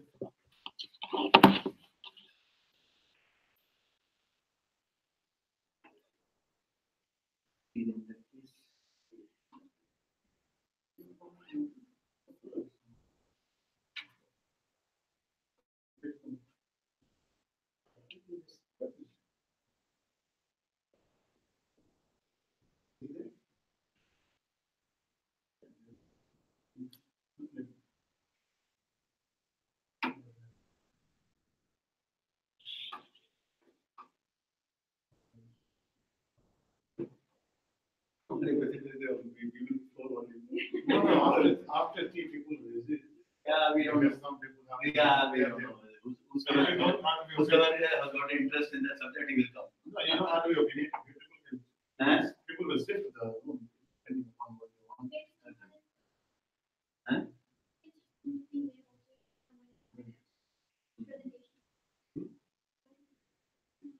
इसमें एक और है ना, एक तो अहमद हो गया, एक आप हो गए, एक और बंदा है.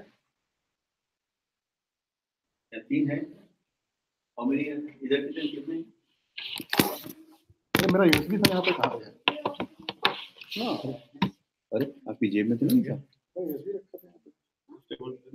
नहीं नहीं यहीं पे रखा हूँ. अभी हम लोग डाउनलोड नहीं कर रहे थे प्रेजेंटेशन. तो आपने डाउनलोड करके उधर देखे गए ना? इसमें आपको उधर कर दूंगा. ठीक है, मत करो. इसमें भी लगा. मेरे पास नहीं है. ठीक है, आपका भेज देंगे. इसमें 5790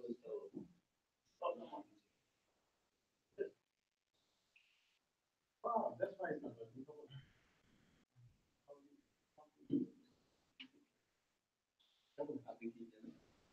बंद हो जाएगा. 5790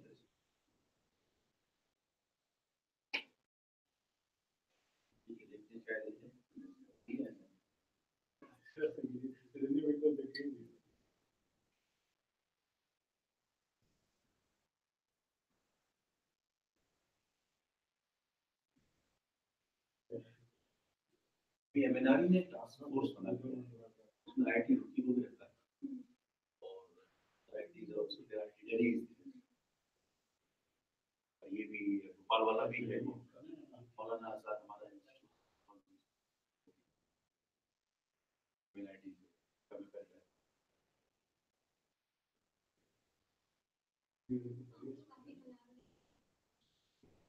बहुत IT Rupi is the right place for that.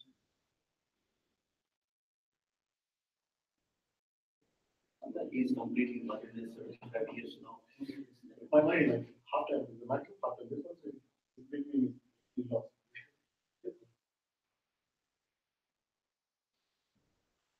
Then you have these, See, that's what I'm trying to do.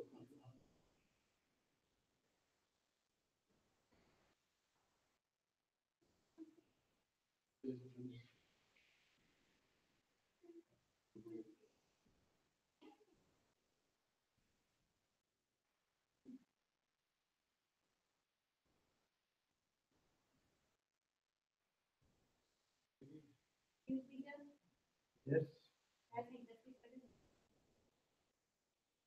blue form. Is it?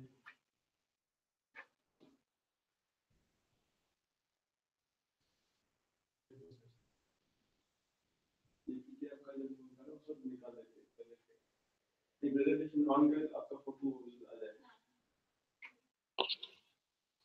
Yes मैं कर देता हूं. प्रेजेंटेशन वाला मैं दोनों का उनका तो दिया है.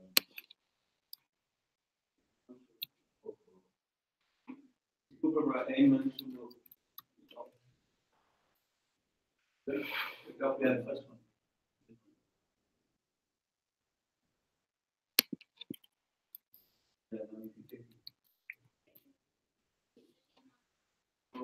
Slide projection में डाल देना. जैसे fire slide. It's closer. Closer. This is.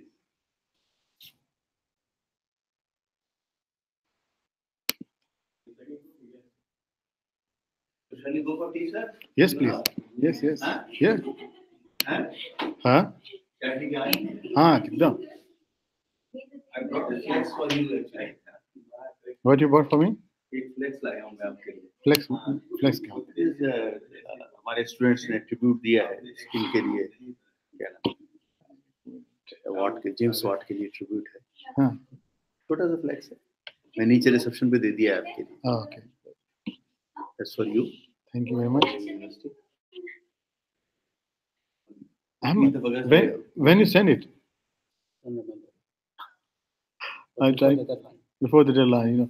I mean, yes, please. This is in the same email, conference one, yeah? Yeah, it reach there. Let me exit.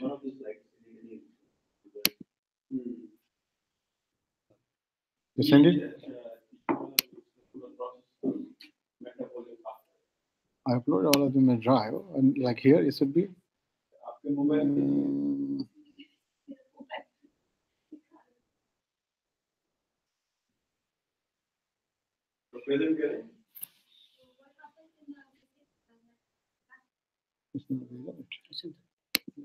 You have sent it, yeah? It must be coming.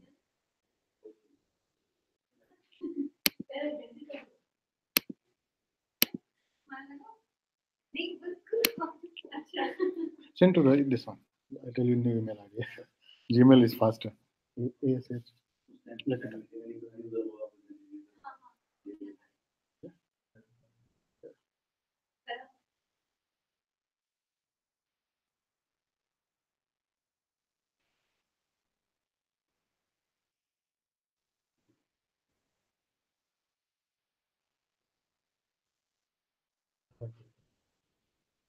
Let's see, maybe that will come faster.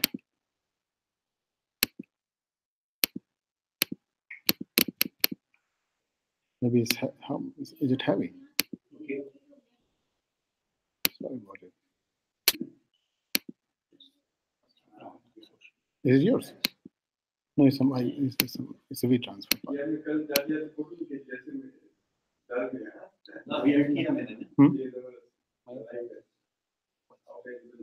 Yes.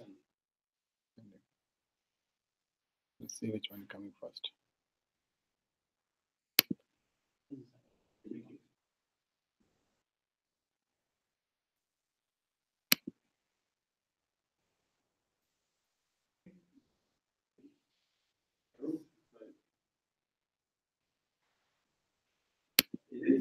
This flex our students are made that day.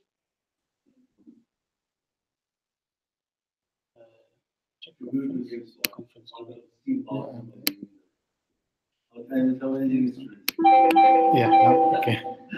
All of them came. This one here. Yeah. I can open here and we can download that. Yeah, that's the one. That's the one.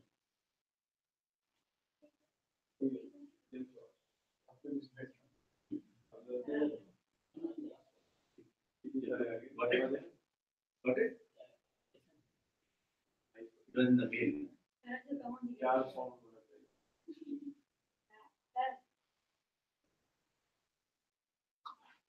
Yes, please. Oh, all of you? Oh, wonderful. Being taller, it would be in the center? No.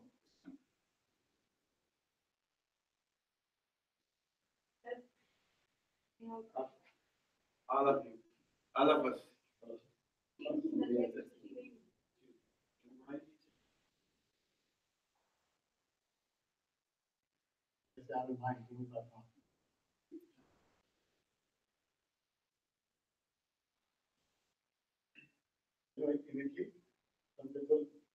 they go and ask, there are lots of things in Italy. If you go Italy and you don't get robbed, you are very lucky. Yes, so people ask, nice camera, I said, please take my photo. I said, okay, yeah, let's go. And people are so nice. Make poses. Say, go back. And as soon as they look back, so now that's why it became all this, all this. You don't have to ask anybody. Copy. Okay, now submission.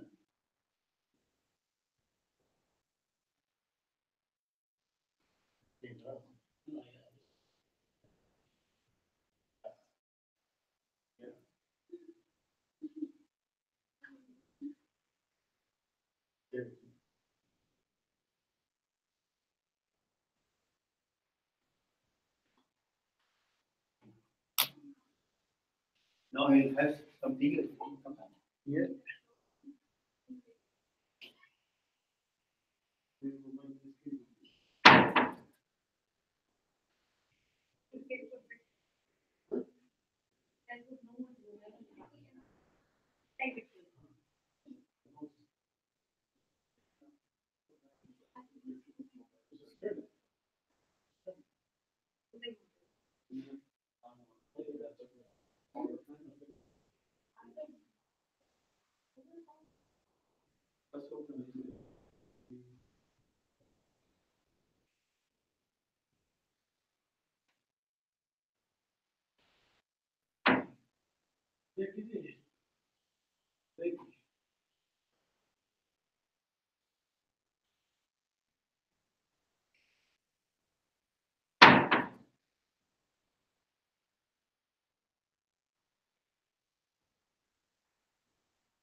You're not taking tea, sir?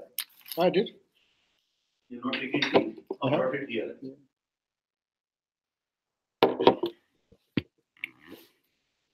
When you come to Bhopal, please come. Yeah, yeah, sure. Why not? Of course. You have my card, sir? I have information. Very beginning, I should do it. No, that's all right. I can find your information.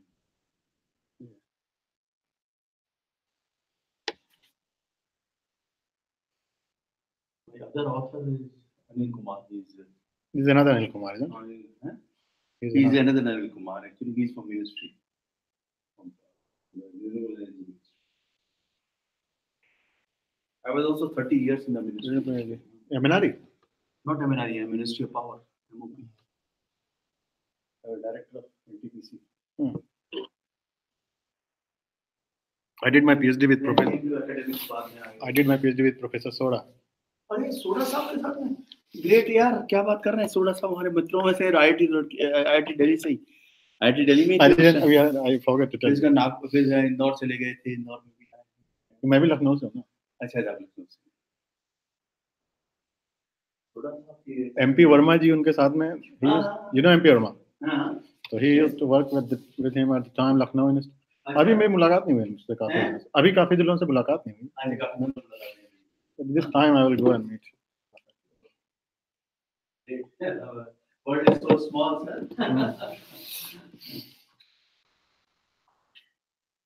Soda साहब के साथ में काफी हमने भी काफी काम किया।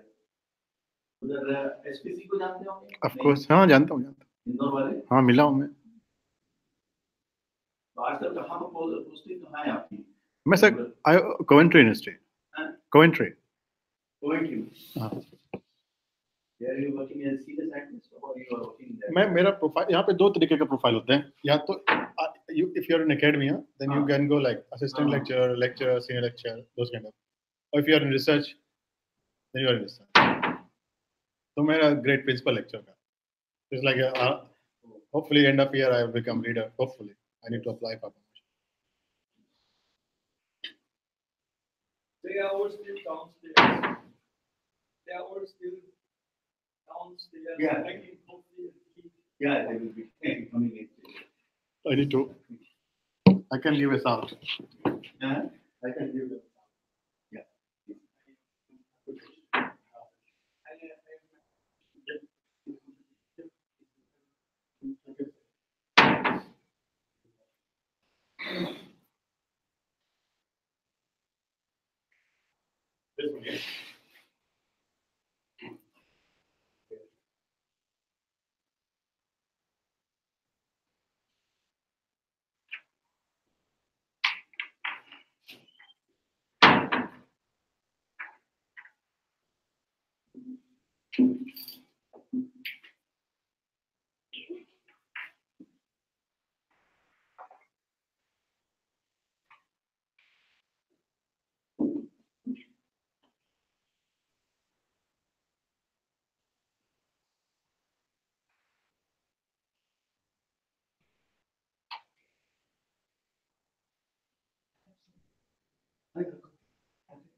This one,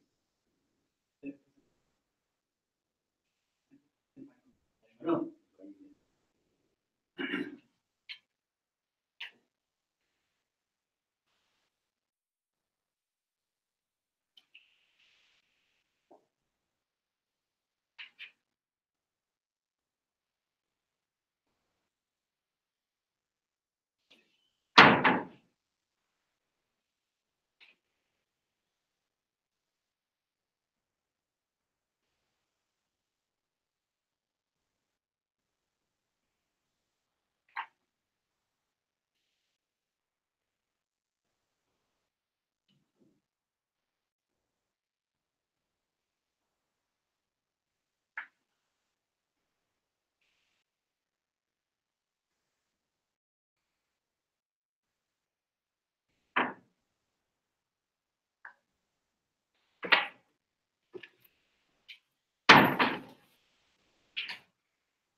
You are the session chairman. Oh, yeah.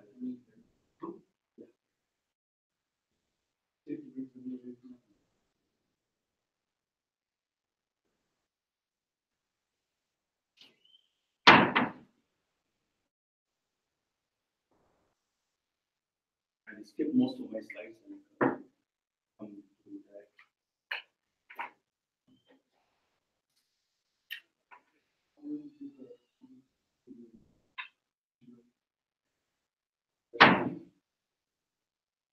I didn't want me to do presentation for this session. So I think for this session, we have 3 presentations. Yeah. And all of us are here. If you want to finish early, we need to be quick, but I don't want you to rush. So take your time. First presentation is from Professor Vikasiri. He's from Bhopal. In India, is the middle part. It's kind of center of India. Yes. If I'm not wrong. He's studying in Seoul from a power plant. And he can tell a little bit about himself. And he introduce. This is very close.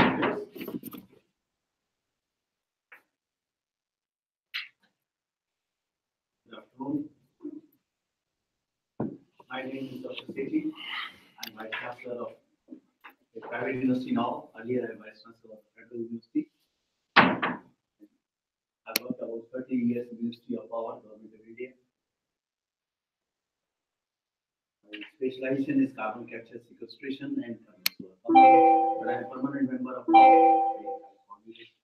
Conference of Parties called COP, right from COP 21 to equality. My subject today is solar thermal plants coupled with thermal storage, and I will be covering 3 projects actually in this presentation basically.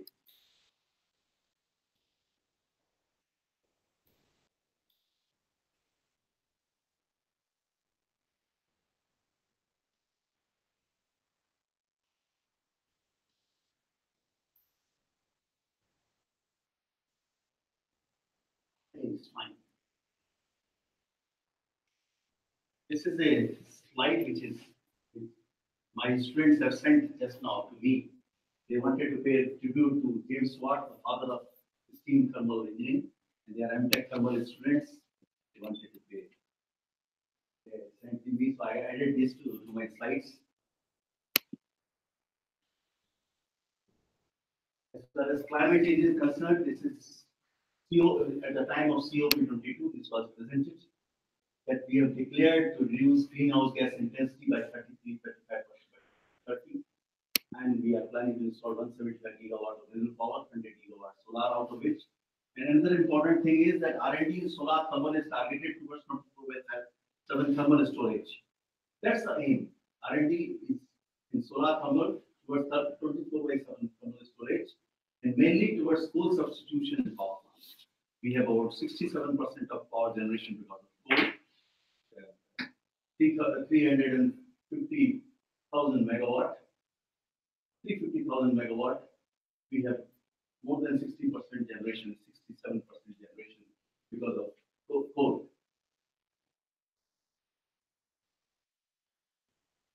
CSP from non-scheduled generation to the scheduled generation can be through the directly coupled thermal energy storage or electrical energy storage. And storage technologies have to be reviewed in terms of energy density, conversion efficiency, and heat transfer also. So basically, thermal storage, there are 3 pathways as we all know. One is the liquid pathway, molten salt. But there are certain issues with this, like chemical degradation of containment material, then corrosion mechanism is different among candidate salts, and information is needed. And apart from this, the important issue is there high freezing point is there. Freezing point is high, so it's cumbersome freezing protection is there with the liquid pathways. Second is gaseous pathway, inert gases as heat transfer media suffer from the low thermal conductivity and low heat capacity, so it requires high pressure. Well, corrosion is not a problem. High pressure induces contaminant material, thermal stress, creep, and fatigue.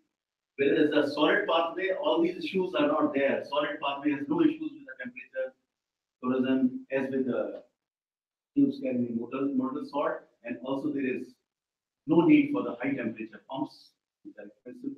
So that's why we selected solid pathway. So in this paper, in this presentation, I will be covering three projects, three international projects in India, three projects which are using solid pathway. One is rock storage, 30 kilowatt. Government of India sponsored CLCSP, cross linear concentrated power, Indo-Japanese project. Second is 60 square meter parabolic dish, 770 numbers in a very large area of 25 acres with cast iron receivers and thermal storage, 1 megawatt plant at Mount Abu. And another plant is innovative halide salt. This Mount Abu is the Indo-German, and other one is RKDF RPI, the Indo-US project, 1 kilowatt, small one, but it has got two phases. Second phase is 40 kilowatt. And these projects are discussed further, which are contributing to go for the solid pathway. But this is a view of a 30 kilowatt CLCSP project. This is a bird eye view of this particular project. There are 60 helostats laid in lines of 15 into 4, 16. This is how the solar the steam generation plant is there. It produces steam. But the CLCSP is nothing but a combination of the two technologies. One is the linear fluorescent technology, and is a hybriding of the linear fluorescent technology and central tower system. And it has got the advantage of both. It has got the advantage of a higher efficiency because of the central tower system, and it has got the flexibility of the linear fluorescent. Its application is high temperature, so it can be used for replacing coal by using the thermal power plants. Compared to other technologies of cross linear and other, the main thing is that it provides CLCSP provides high cosine factor. And if you do a coal substitution by 8 to 10%, you will have a saving of 10,000 million rupees per annum. Minimum saving will be 10,000 rupees million per annum by fuel switching alone, by changing the fuel. This is the experimental data. Most of the plant experiments were conducted. There's a temperature we got as a receiver, about 600, average is 600 degrees centigrade. And the simulation study was done, and we found this particular pilot plant that the height of the receiver must be lowered. Height of the receiver must be lowered from 15 meters to 5 meters, and number of helostats can also be reduced for optimization purpose. This is the rate tracking of the fail 4 to 14 helostats of the particular project. This project is being scaled up now to 500 kilowatt. It is being scaled up to 1 megawatt. Plant size and all that is given here. And its design parameters are 30 kilowatt, 60 helostats, 50 meters height. But the testing, the simulation test results are given in the center. In the center, simulation test results are given. The helostat number must be reduced to 40. The receiver height must be brought down to 10. There's one more issue which was found with this particular project, that with a heat loss of 50.6911 watt per meter, and the pipe length from receiver to the ground floor, like this. This is the receiver, from receiver to ground. This is about 6.08 kilowatts. Very high loss was found. So that's why we thought, let's revise this design. So there were some objectives of this particular plant to demonstrate high temperature. Yes, it demonstrated high temperature. 602 degrees centigrade was obtained. Then to get enough power for 30 kilowatt and required heat receiver, the plant we have to increase the flux of the concentrated heat by more than 1.3 to 1.6 times, and optimized simulation technology of CLCSP helostat number will be reduced. The height of the receivers must be lowered and utilized to develop 1 megawatt plant. And when we go for that, we in the second phase, in the 1 megawatt plant, we have now the design is finalized, and we are now using rock storage as a storage media. It's a very cheap material from that point of view. There's another plant, number 2 plant, is a 1 megawatt plant here at Mount Abu. It is Indo-German. These are the dish. Each dish is 60 meters square, 770 numbers. You can see set about the 60 meters square dish. Automatic dual tracking is there. There's automatic dual tracking also here. The tracking is done automatically. And if you see the number of dishes, 770, electrical output is 1 megawatt, is a 1 megawatt plant. Thermal output, 140 megawatt hour, 24 hours X. And solar field, 25 acres land. And total mirror area, 45,000 square meters. The turbine is 1 megawatt, it's a Siemens turbine, which runs this particular plant. Well, the plant concept is almost the same. The steam, the steam turbine, condenser, condensate pump back to the receivers. These are the receivers that you see. Solar flux. These are all 30 ton each cast iron receivers. That's how it is solid storage. This is, you can see the steam generation. As you can see the steam generation from this particular plant. And this steam is also being used for food, for cooking food for the entire campus of Mount Abu. It is a spiritual campus in India, Mount Abu. But we did a testing of that particular plant. This is how we got the testing results, thermal output and all that. Thermal behavior of cast iron receiver, maximum temperature CV is 450 degrees centigrade. Pressure of steam is at 42 bar. Then maximum temperature of steam discharge for 430 degrees centigrade. Discharging 2/3 of the time saturated steam and 1/3 of the time saturated steam with refrigerated. Yes, but we can see that discharging 2/3 of the time saturated steam it discharges and 1/3 of the time it discharges the saturated steam. Some of the results of this particular plant, the size of the panoramic reflector is 60 square meter. The static cast iron cavity thermal storage is 100 megawatt hour, that is $25 per kilowatt hour. And direct superheated steam generation is 42 bar, 400 degrees centigrade for running the steam turbine. Co-generation is also there for water heating and space utilization at 10 acres per megawatt. So almost 25 acres was a larger area completely, but now it can be squeezed to 10 acres.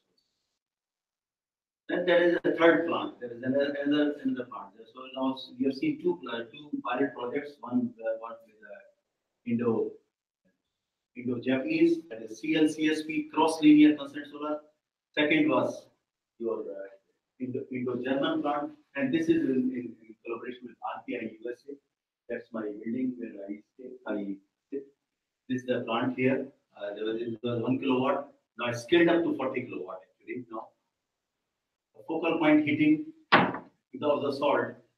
You can see the person checking there. It's close to as high as 1400 degrees centigrade, and the temperature, the core of the midpoint was found out to 565 degrees centigrade steam. And the important thing about this particular plant is the halide salt. The engineered component of the energy storage material, halide salt, is important. Energy density as high as 300 kilowatt hour per meter. This is 6 times higher than any of the other energy storage available, and operating around 1000 degrees centigrade. Normally, the question is asked to us, what is this salt? How it is made? Well, this is very costly. We import from USA. For the first 1 kilowatt plant, we imported from US, from RPI. But this salt is now being developed indigenously. A 300 kilowatt hour meter cube is thermal storage with the lowest cost in the material of availability of 100,000 degrees centigrade will be met by a novel composition of NaCl Fe2CO3 composites. In addition, silica is also present by 0.5 more percentage, and composite is provide 300 kilowatt hour per meter cube thermal energy storage. The beauty of this particular storage is like this. If you calculate the thermal energy density, you find that at 565 degrees centigrade, it simply comes to. This is the beauty of this salt. If you heat it to 700 degrees centigrade, to come to a temperature of 100 degrees centigrade, it takes 8,000 minutes. more than 5 days. It takes more than 5 days with design installation. It takes more than 5 days for cooling down from 700 degrees centigrade. That is the beauty of this storage salt.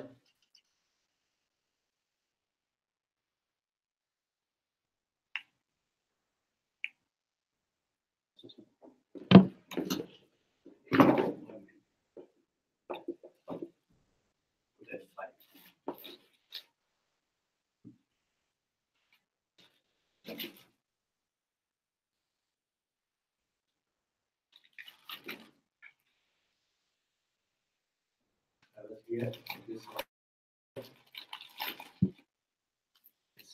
and the steam generation without any insulation from 4 p.m. to the night. You can see the students working there, producing steam to the work that watt plant continuously. So if we look at the methodology, first of all, the performance of 660 meters square this cast iron receiver is a thermal storage 1 megawatt Indo-German project.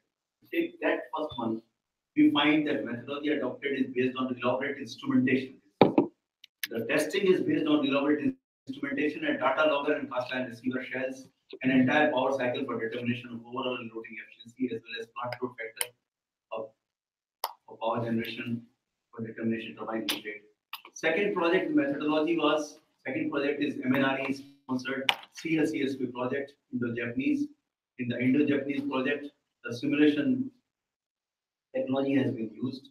In the third one, the first phase is limited to development of innovative halide salt capable of retaining heat to a very high temperature, as high as 700 centigrade, 100 in 5 days time. And simulation study on second stage is targeted towards innovation, like indigenous production of salt, heat transfer optimization, using the particle concept. In a solid, see, in a solid storage, the biggest issue is heat transfer. How will you transfer heat? That is the biggest, one of the biggest issues. That has been tackled. If you see the results, the first one, if you see the first, the Indo-German project Mount Abu, the cast iron storage is a massive structure, 3-ton storage. It is most suitable for the direct steam generation, 2/3 of the time superheated steam, 1/3 of the time saturated steam. But overall efficiency 65% and loading factor, the plant load factor is there. So quite good results it gives, although it's from a solid storage. But here the heat transfer mechanism is very simple. There is a copper coil wrapped around the cast iron. Cast iron shell which sees the entire sun with the focus of the sun. Copper tube is wrapped around it, which produces steam. In the other project, the CLCSP Indo-Japanese project, the temperature is 600 degrees centigrade. It's a low concept of high cosine factor and advantage of both tower type as well as the and can be used for coal substitution. And this is what is being targeted. The 1 megawatt plant is basically for coal substitution and thermal power plant. It will be stored near the thermal power plant for producing low temperature steam, which can be used in power plant. Because power plant has got a lot of places where low temperature steam is being used. For example, where you have heaters, blend steam cooler, ejectors, auxiliary steam, like that, all those things can be fed by steam produced by this solar thermal. And innovative halide salt based Indo-US project here, the development of innovative halide salt with a high energy density of 300 kilowatt hour has been studied together with modalities of indigenous development. It has been seen that the salt cooled down from 700 to 100 degrees centigrade in about 5 days, 8,000 minutes in lab experiment. While at pilot plant, experiment was done and it was giving a temperature drop only 12 degrees centigrade per hour without any insulation. This is the beauty of this particular salt. Cost of the salt must come down. Yes, with the indigenous production, definitely it will come down. As far as long-term perspective is concerned, based on the research, following is the list of these are the list. One is a large area optical quality Fresnel lens and reflector manufacturing at low cost. Very, very important for any of the developing countries. The cost must cut down. The high thermal energy storage material, it should be indigenously produced. Corrosion resistant nano coating development is required because any salt is corrosive. So the corrosion resistance is required. Ultra low cost tracker is required. It's tracking the sun, very low cost. Energy efficient, low maintenance cost thermal transport system. Thermal transport system is very, very important, particularly with the solid storage. Very important. Yeah, in 5 minutes. Yeah. Thermal storage is very, very in a solid heat transfer. Heat transfer is very important. So energy efficient, low maintenance cost thermal transport system is required, for which falling particle receiver system is being designed in the same phase.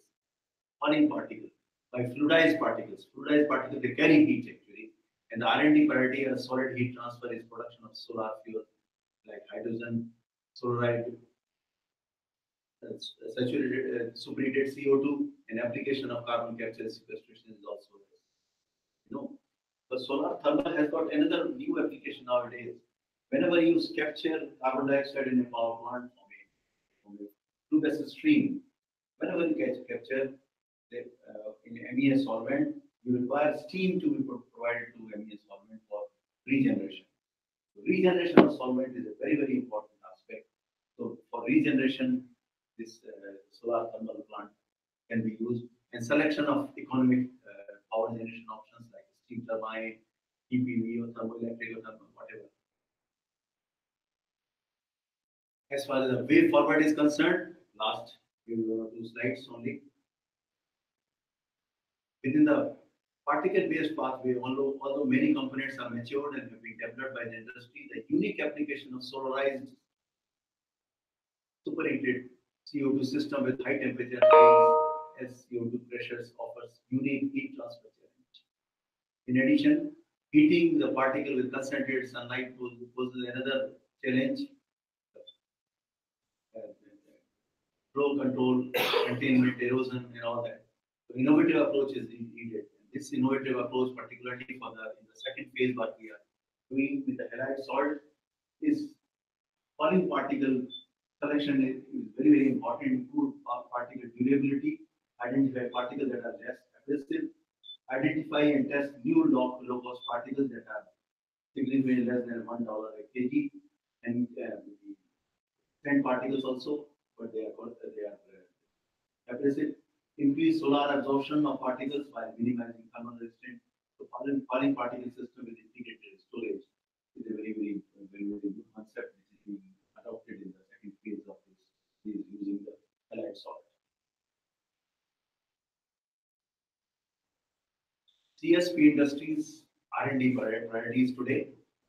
The improvement can be expected in all components of CSP through R&D. One possible step improvement is the trough, which is direct steam generation, is increasing overall efficiency. Yeah, some people like our direct steam generation.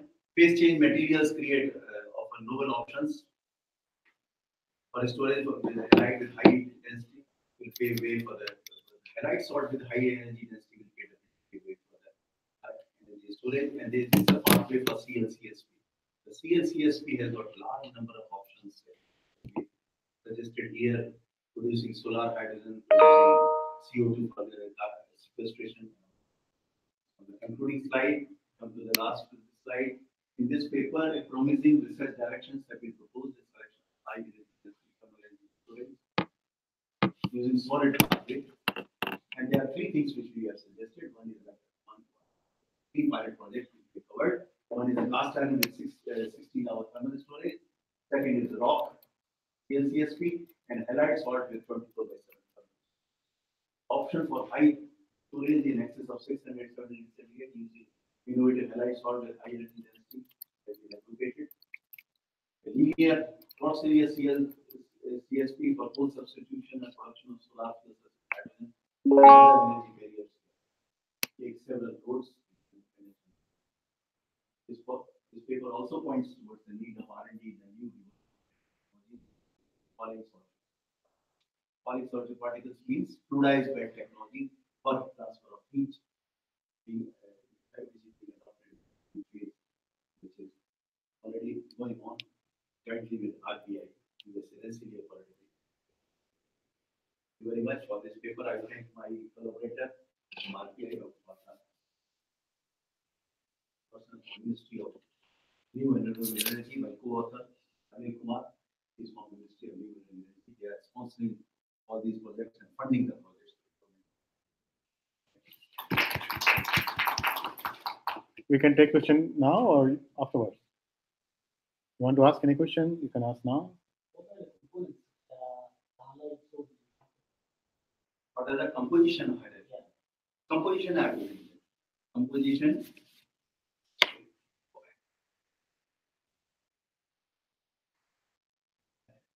The chemical composition is given here. This slide. This is the chemical composition of this granite salt. But it takes many hours to be kept under a constant temperature and pressure.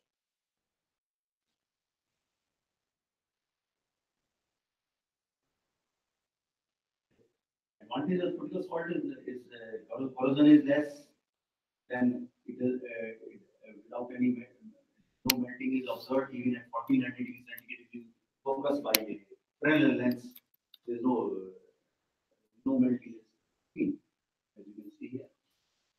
It will only glow like this. Not melt. Composition is still a patent of RPI. They are supplying to Peace Force, right? Peace Force keeping the food warm. Any other question? Okay. Thank you very much. Our next speaker, Ahmad Ali, right? Or let me check. I can be wrong. No, it's you. Ahmad, yes, you. Yeah. Ahmad is from Kuwait Institute of Scientific Research. No, Kuwait University. And he's expert in the environmental things and all this PM and so floor is yours. Take your time.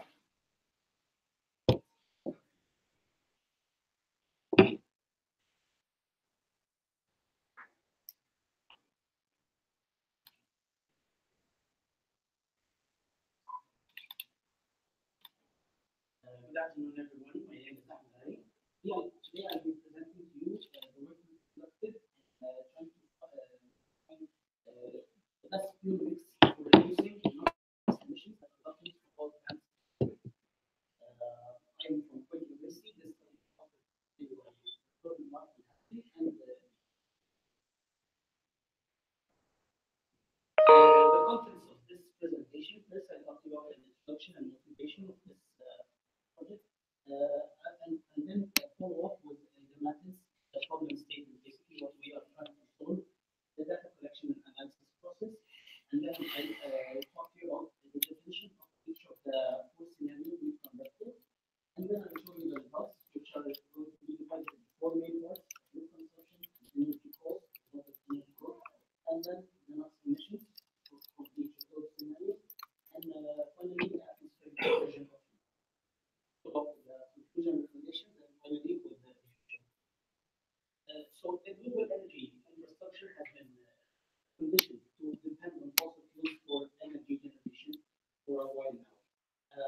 And mathematical modeling and simulation provides us with a way for studying the impact of those fossil fuels and accordingly change our plans and policies to find a better solution.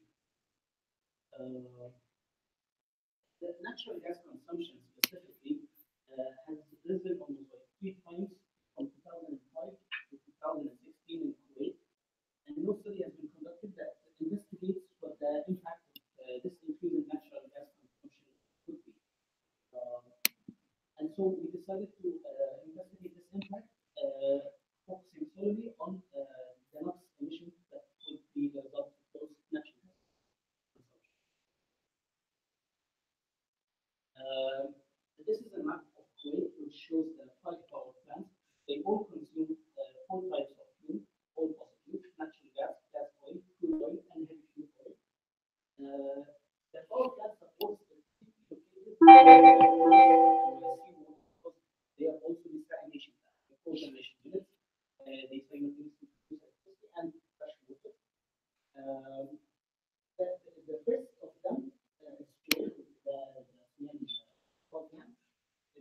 basically the older the power plant, the closer it will be to the urban center. So, being the newest, is further away from the urban center.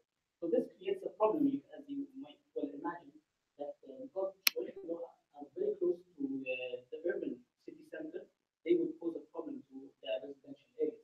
And I will show you in a minute.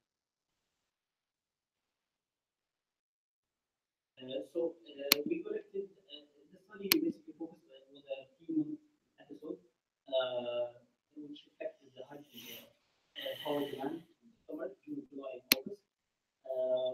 We collected the data for fuel hourly fuel consumption rates, production rates, and urban type, and all that from the Kuwait's Ministry of Water.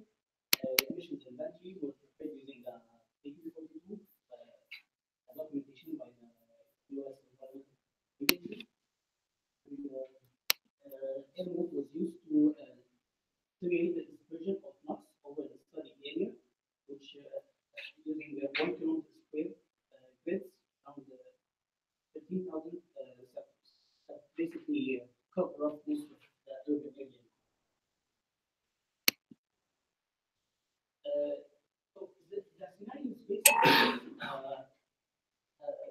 reflect different numbers and different percentage shares of natural gas consumption at each unit. They are all unit based. So in the first scenario, basically, for every unit that consumes gas oil on an hourly basis, the demand of electricity was met instead by natural gas. And then the second scenario, in addition to the gas oil that was replaced by natural gas, crude oil was also replaced by natural gas. When you can steam and gas produced. The third scenario was an best case scenario, basically, where all the energy demand is met by natural gas. And the fourth scenario was the worst case scenario, that no natural gas was consumed and instead crude oil was used in place of one thing I want to look at, there was no constraints or anything on the supply of natural gas. So basically, natural gas in Kuwait is supply on demand. It's imported. You don't use the locally used natural gas. There are no constraints basically on the supply. It can be used and supplied on demand. So to the result. First of all, you can see that this is the energy share by each type of fuel. In the base case, around 50% of the energy consumption is provided by natural gas. And then moving on to the rest of the scenario, S1 increased the natural gas share increased by 10%, and S2 accounted for 77%, S3 is 100%, and S4 no natural gas, and it was replaced by crude oil and gas.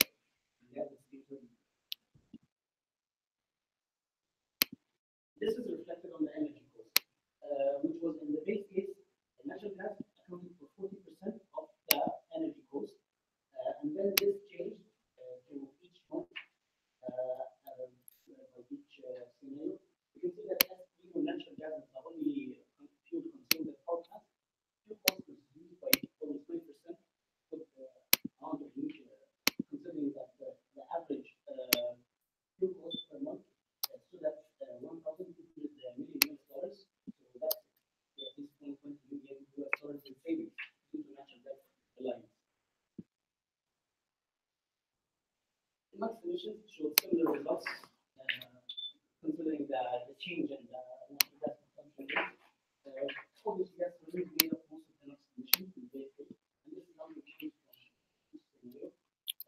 S1 resulted in 18% reduction in natural gas NOx.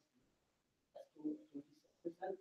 The almost a third of the emissions were eliminated. And S4, because no natural gas was consumed, it resulted in a net increase in NOx emissions. Now, this is a map that shows the results of Airmove for the base case scenario of fuel consumption in Kuwait. You can see that the part which is closer to Doha experiences very high NOx concentration, which is about the standard limit. power plants being vastly away from residential areas, but could cause some trouble to residential practitioners around the globe into towards south power plant. This is the maximum control map. So basically, for every grid throughout the study period, the maximum concentration that was recorded at this grid. So it represents a worst case scenario of situation. When you compare that to the different scenarios, you can see that S3 for natural gas is the only fuel consumed. There was no immediate impact. The residential areas be close to the street to power plant, and this is how mean max concentration is with respect to the different scenarios, which is basically very close to the actual amounts permitted.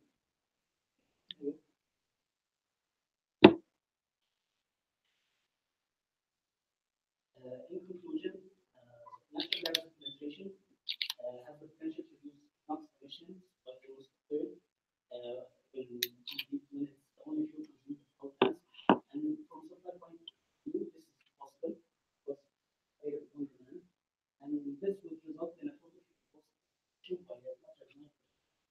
However, a situation where the natural gas can no longer be imported for some reason, most likely security concern, to not have the country rely primarily on a type of fuel imported from foreign regions, that would result in NOx emissions of 5% over the base case, which, and we've shown that the base case already shows areas with concentrations that are above limits, and the cost will be also high.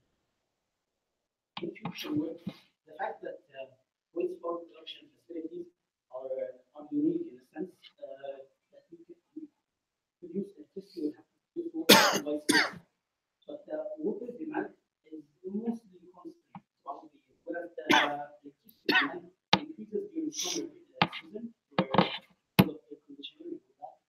So how could this result be affected when we have various levels of natural gas consumption rates? What will happen to the water demand? So the water production rates, because water production will have to be, and water demand will have to be met. The current solution is 4,200 million gallons in water storage infrastructure in Kuwait. To put that into perspective, this is 10 times as much as the total daily capacity of water production in Kuwait. So this is a huge number. And this is a primitive solution to ongoing problem. And we will see how the natural gas consumption can have an impact later on the water production rate. Thanks so much. I have to answer any questions.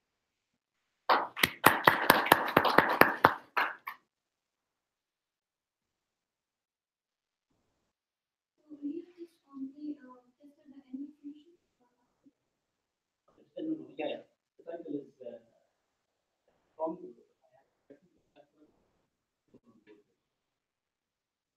it was only not the main people, yeah. So the main reason for it, so investigating the capital.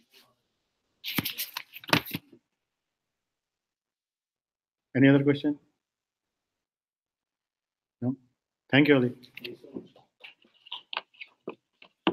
So our final speaker is Professor Zubio. Sorry for not pronouncing your name correctly, but I tried my best. He is expert in renewable energy, sustainability, and sustainable built environment, architecture. So,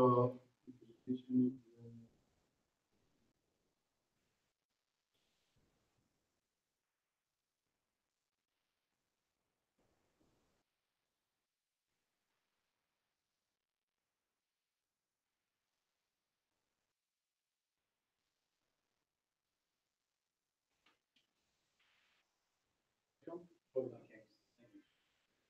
Thank you very much. So, my name is Joseph Conceição. I will present the paper entitled Energy Consumption and Comfort Evaluation with new functional advantages. And this work is developed in the University of Salvador located in the Portugal, the south of Portugal. The main idea of this work is develop a new system installed in the desk. So these systems, and now I will evaluate the energy consumption and comfort in the desk equipped with 4 occupants. Each occupants are 4 terminal devices, 2 uppers and 2 lowers. This is a numerical model. In this work, I use 3 numerical, the coupling of 3 numerical models. One of them simulates the building. Another simulates the airflow around the occupants inside the spaces. Another simulates the occupant, the thermoregulatory systems of the occupant.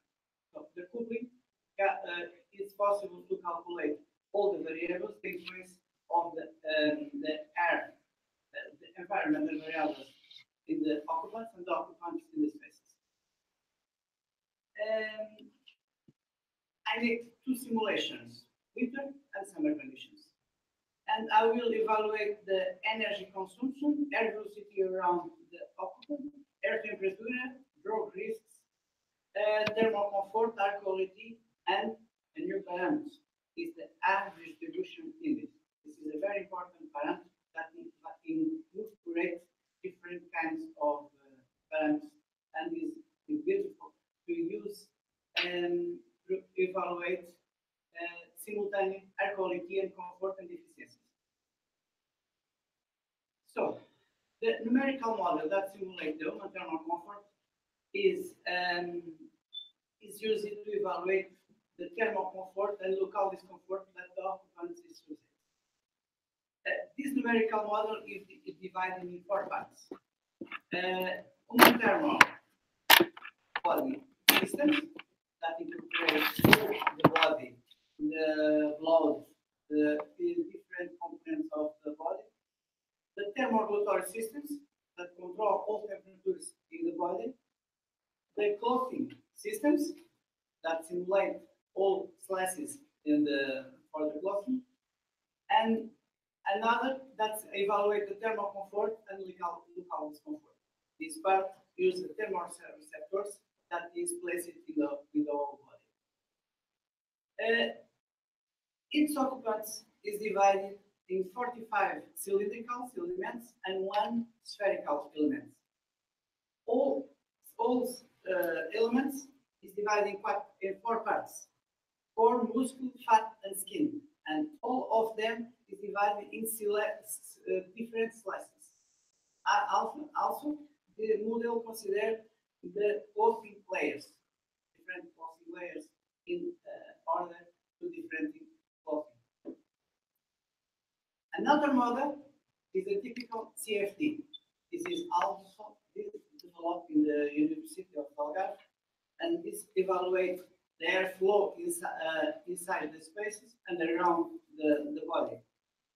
The main idea of the coupling of these systems is calculate the airflow around the occupant using the variable of the output of the CFD from the human thermal comfort.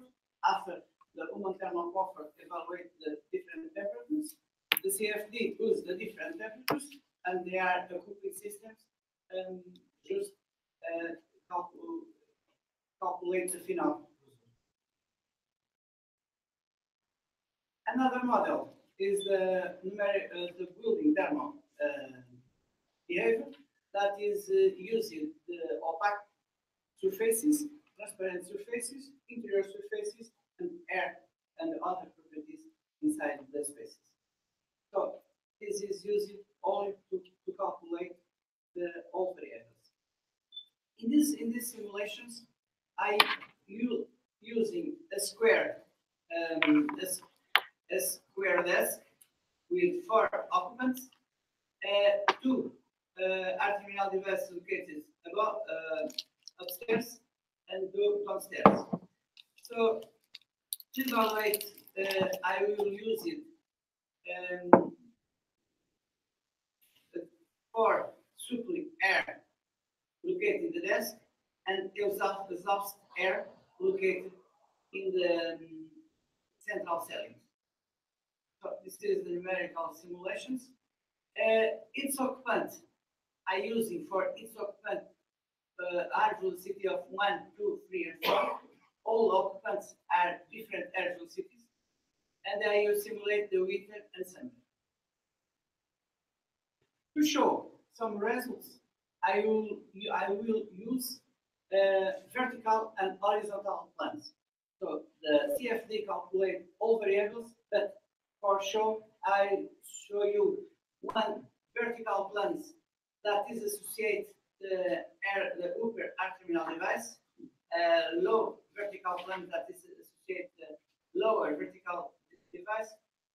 After this is horizontal plans, a vertical plans that is associated the occupants, another is associated to air terminal device. So I show you as example some results, but after I will present the ADA, air distribution error. The air, this is the index that evaluates simultaneously thermal comfort, air quality, effectiveness, efficiency for heat removal, and efficiency for contaminant removal. So this associates all the variables, the more important variables that is important for air distribution plan. Here you can see a plan in front, the vertical plan that show the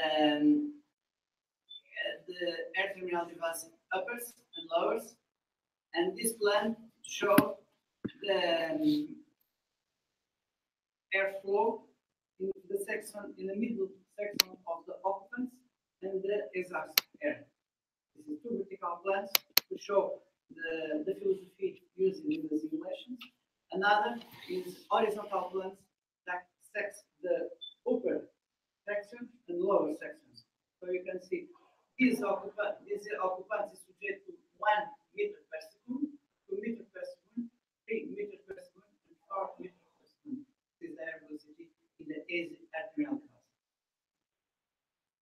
Another kind of results is the distribution of the air velocity in each section, because it's very important to evaluate the air velocity around each section for winter and for summer.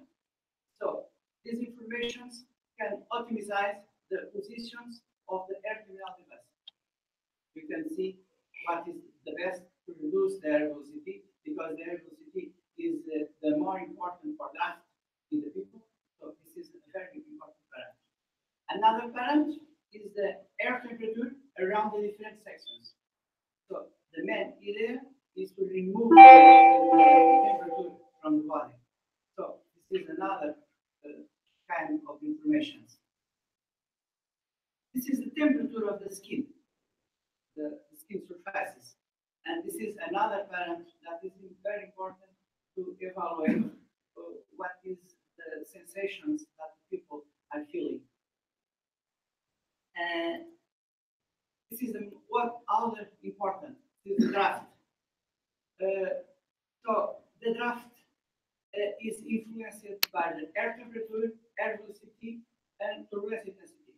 This is the way that you can evaluate the draft that people are subject. The main idea is to reduce the draft. So the ISO, the standard ISO 7730, that lists 3 kinds: category A, category B, and category C.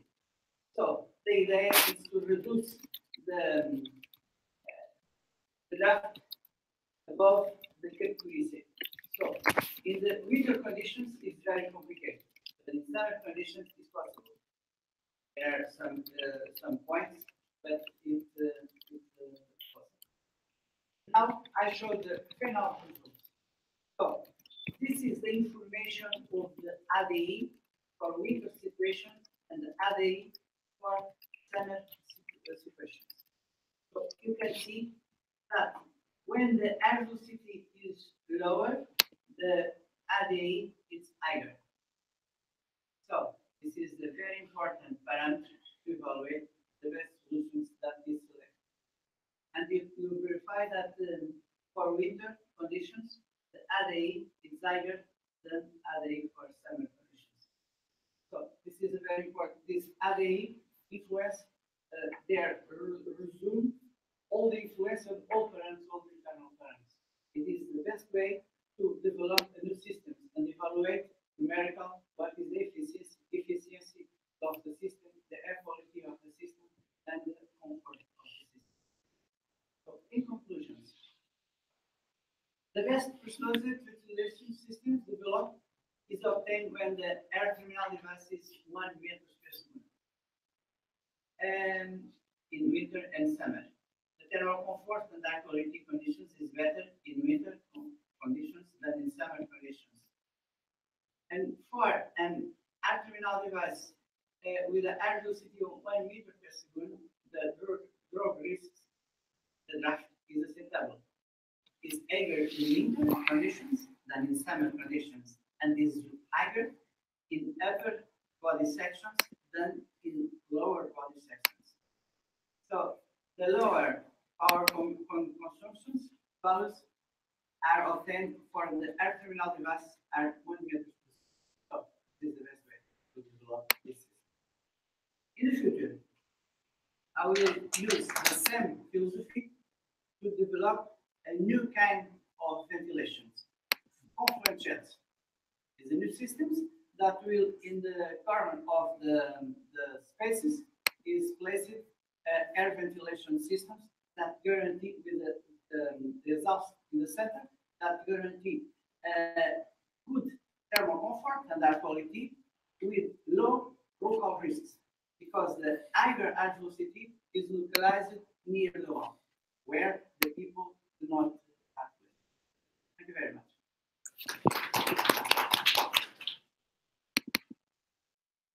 Any questions? You've taken seasonal variation, but how about daily variation in activity? That part we know. Day variation. The seasonal variation of period. Yes, but the variations is calculated within the day itself. Is calculated by the numerical model. Yeah. I introduce the systems, I introduce the air terminal device, the direction of airflow, and after all software, the putting of software, calculate all the systems like this.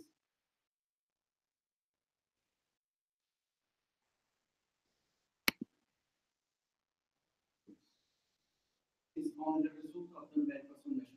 I introduce the boundary conditions, and I put the software to calculate 1, 2, 3 days, and after they will inform me what is the situation and what is the results that they.